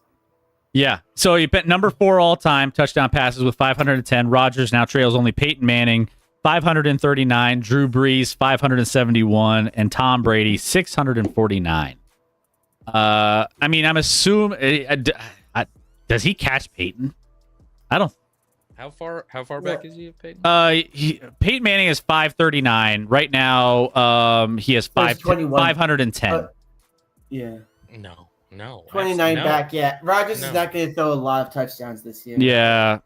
No. And he would have to come back another year. He would have to be back next year if he wants to pass Peyton. Does he have another one in him? Another one.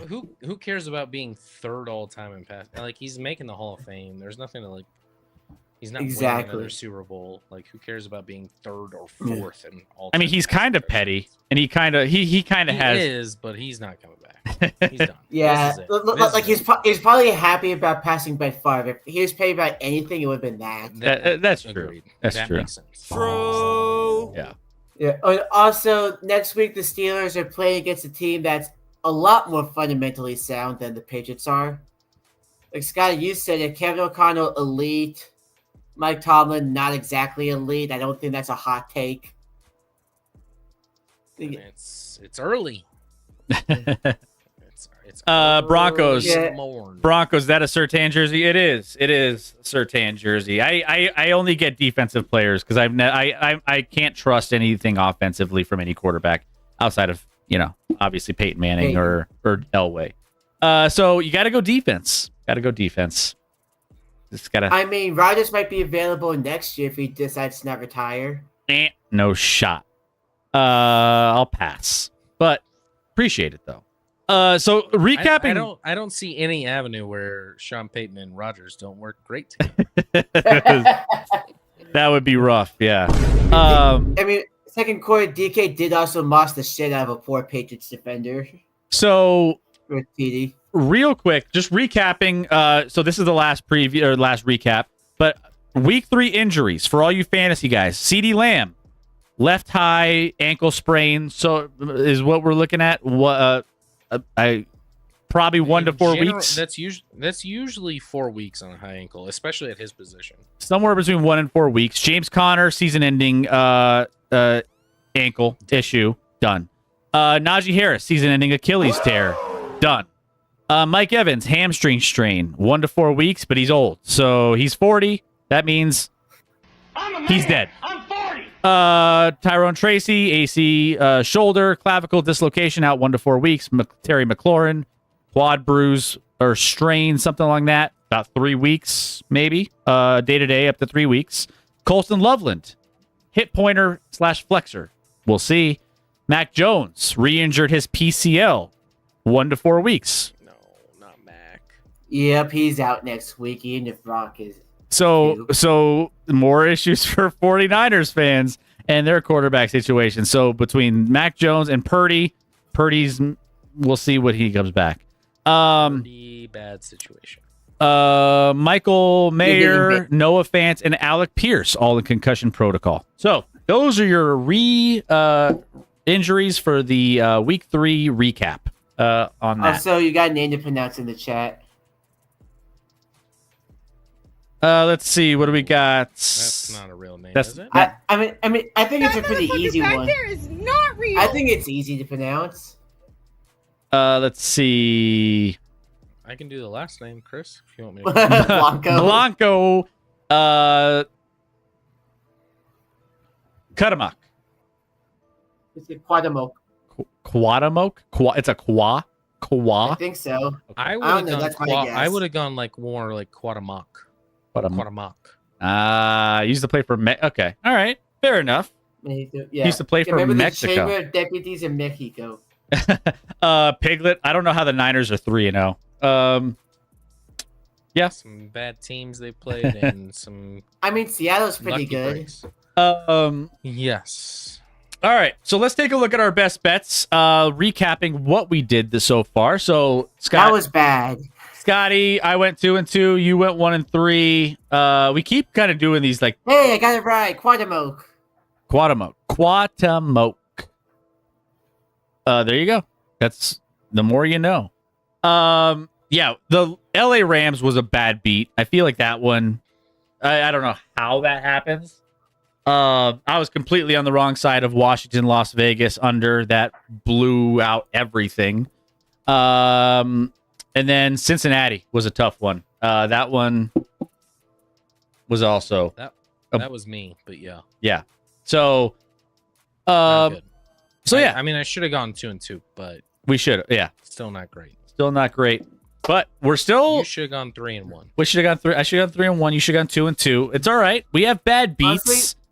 Honestly, that Steelers Patriots over was a bad beat. Steelers Patriots over. What was that over? It was 44 and a half. 44 and a half. And I mean, usually like one touchdown from the Patriots goes to overtime. Get an extra chance to kick a field goal or something, hit the over. because that finished at what, 35? Yeah. 35. Yeah, for like a 10-point loss, that was a bad beat.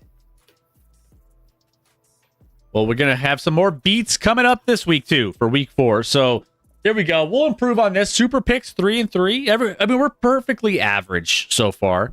It's all right. We could be worse. We could be better, but it's fine. We'll improve on that with some best bets coming up. I mean, again, there was some look ahead lines that I was looking at. Again, the Broncos look ahead line. I feel like there's some Broncos -7.5 against Cincinnati. That feels big. There was another one. Kansas City and Baltimore is only a 3-point spread. Kansas City at home getting 3 against Baltimore. Be interesting. What are you saying? You're on KC there? Uh, Getting points at home. No, I'm just kidding. I mean, think normally that's what getting you're saying. Kansas City getting points at home is always an automatic bet on the Kansas City Chiefs. So I don't know. Baltimore's offense been. I don't know. Baltimore's got a little short week. They got to play tomorrow. They do. Against the Lions. We'll see. We'll see. Yeah. So and then looking at I don't feel great about it, but I think the Chiefs could win, but I don't feel great. the biggest spread of the week, Buffalo Bills 16.5-point favorites at home against New Orleans. Feels low. I mean, normally I'd be like, that's a big number, but I'm just like, New Orleans, though. The Bills' defense is not good, so maybe. I was about to say maybe they didn't maybe the cover Saints- against. They didn't cover winning by 10. They were, I think, 12.5 against the Dolphins. Yep. So we'll see. Lions 8.5-point favorites against the Cleveland Browns. Browns on the road. That could 8.5. I don't like betting against the Lions at home. But It's true. It's true. If that was on the road, I would take Cleveland all day. Detroit Lions. I mean, I still think they're not the same team. I feel that. I mean, last week, I feel like they did well. they poured it on. They poured it on last Obviously, week. it looked garbage in week 1, but Yeah. good in week 2. So we'll see. Yeah. By the way, a couple games. The Baltimore Ravens and Detroit Lions. We got 5.5-point spread for Monday Night Football for the Baltimore Ravens hosting the I'm still Lions. in Baltimore. Ravens historically good Monday night, historically good against the NFC. I wouldn't bet. I'm not gonna bet it, but I would lean Ravens. I'd probably agree, and I don't say that often. McDuggets. You're saying a lot this season, actually. McDuggett says Lions got Browns. Browns covering, possibly winning. Jared needs no pressure, and that secondary is meh. Okay. Could be. All right. So Could be. They're just better in their dome. It's like their safe haven. yeah. And then Cowboys Packers is next Sunday night. That's where we're going to be next Sunday night, ladies and gentlemen. We'll see what ends up happening. Packers are 5.5-point favorites on the road in Dallas for that game next Sunday night. So, get right spot for the Packers, or do the Dallas Cowboys end up doing something? I don't know. I just hope it's close. Just hope it's close. Yeah, it's been a rough go for them, and they're still getting hurt. All right, so that's gonna do it though for us. We will on Wednesday go over all of our contest rankings, things along those lines. So make sure you guys stay tuned for that. We also preview week 4, and we will get into all the best bets and everything else you know and love from the week 4 preview. So that being said, let's run the credits for everybody. It's been a fun show. It's been a fun night. Even though, the game started out a little slow, it kind of was interesting there for a little bit, and then the Chiefs ran away. Chris, what are you talking about? Game was perfect. A little slow at first, but then it got better as we continued on. But We weren't here for the garbage first half, which thank goodness. I would have lost my mind on stream. we would have been getting a little spicy on the stream. Let's see. I'm trying to see who's out there. Ooh, Von Miller is streaming tonight. See what Von's doing. He's not busy these days. He's not. I don't know. I feel like we rated him once and it went poorly. Yeah, he's watching. Von Miller's actually watching. Oh, he's on YouTube looking at the track and field world championships, I think. Track and field something or other. I've been following that closely myself. Are you That's how it's going. are you It's going well. It's going well. what were you most impressed with? People are running fast. They're they're doing all the things. You think we can Who's your They're sleeper throwing, pick? they're throwing, the javelin a good distance, the shot put. Who's your sleeper pick for this event? Which event? Which event? Yes. Yes. Yep. Nailed it. Zimbabwe. Look out for Zimbabwe. I'm trying to see if there's any other options. Last time we rated Juju Reacts, and he was kind of, he didn't really even. He was reacting. He was react. We didn't really get. There's what's a mook who's playing Jackbox. What's a mook? I say we choose someone though. I think that's important. Would you guys like Jackbox, or do you want like some Von Miller's chatting? So he's actually doing sports talk, so we can actually let's do Von Miller. Why not? Maybe he'll give us a shout out. Why not? You never know until you do it. You gotta tell him that you're wearing a Sertan jersey. I know, but he's a Sertan guy, so I think he's all about Denver. He wishes he was. He like gushes over Denver. Still misses his chickens. Yes. But guys, thank you for being here. Thank you for all of your participation, hanging out with us, enjoying the community. It was always great, especially after a week 3. But we will be live Wednesday. Make sure you're back here. Hit that follow button. Hit that subscribe button if you have a free Twitch Prime. We'll always be trying to climb the ladder to 50 and try to get that wife stream. We're 9 away, so we could always use that. What's up, Claire? How we doing? Claire Quick, Burr. before we leave, if you get one more sub, we'll sub real quick. Get in there, Claire. Get in there. Great to have you. I hope you've been doing well as well. Good to have you back. But all right, I'm gonna send the raid to Von Miller. Go give him and his boys some love as they're talking. I think they're talking some sports. But we love you, and we will see you back here Wednesday. Between now and Wednesday, go be a good person. Go live in the moment. We don't do that enough. Put the phone down. Enjoy the people and things around you, and we want you to be a good person as well. Go be a good person because it's free and it's kind of a nice thing to do. Scotty, what else you got? Just appreciate you guys as always. Thanks for hanging with us on this Sunday night. We'll have better games coming forward on Sunday night to enjoy, but appreciate you all. Have a good start to your week and enjoy Von Miller. Hop along gaming grandpa, first time chatter. Hey, who do we got? Moss needs to be traded. What's up, Hop Along? How we doing? Who's your team and where you're from? I'd like to get to know you a little bit, by the way. Who's Moss? Is it Riley Moss? Santana? Riley Moss. Riley Moss. Oh, he's been kind of underwhelming so far this year. He's been getting burned a little bit. He's been a little bit of a struggle. I hope it gets better, but not a great start. So, yeah. See what happens. You canceled the raid? Cancel the raid. I didn't want to make sure I did. I wanted to give a Hop Along some love there. Broncos, you got cooked more than summertime.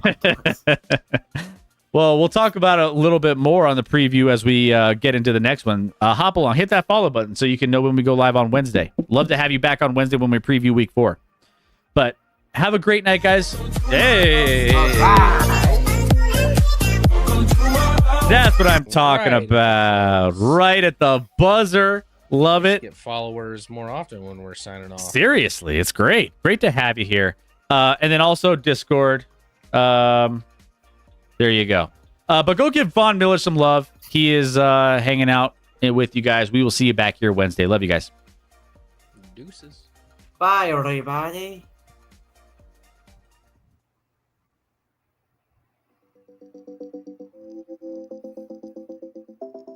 White corner fat is already fading. Broncos boy. Why did we all of a sudden just get like some randoms right at the end there? Broncos boy's been here all stream. Bronco. Really? I didn't see a Broncos. I didn't see you. Well, that's because you're blind. Well, that's fair.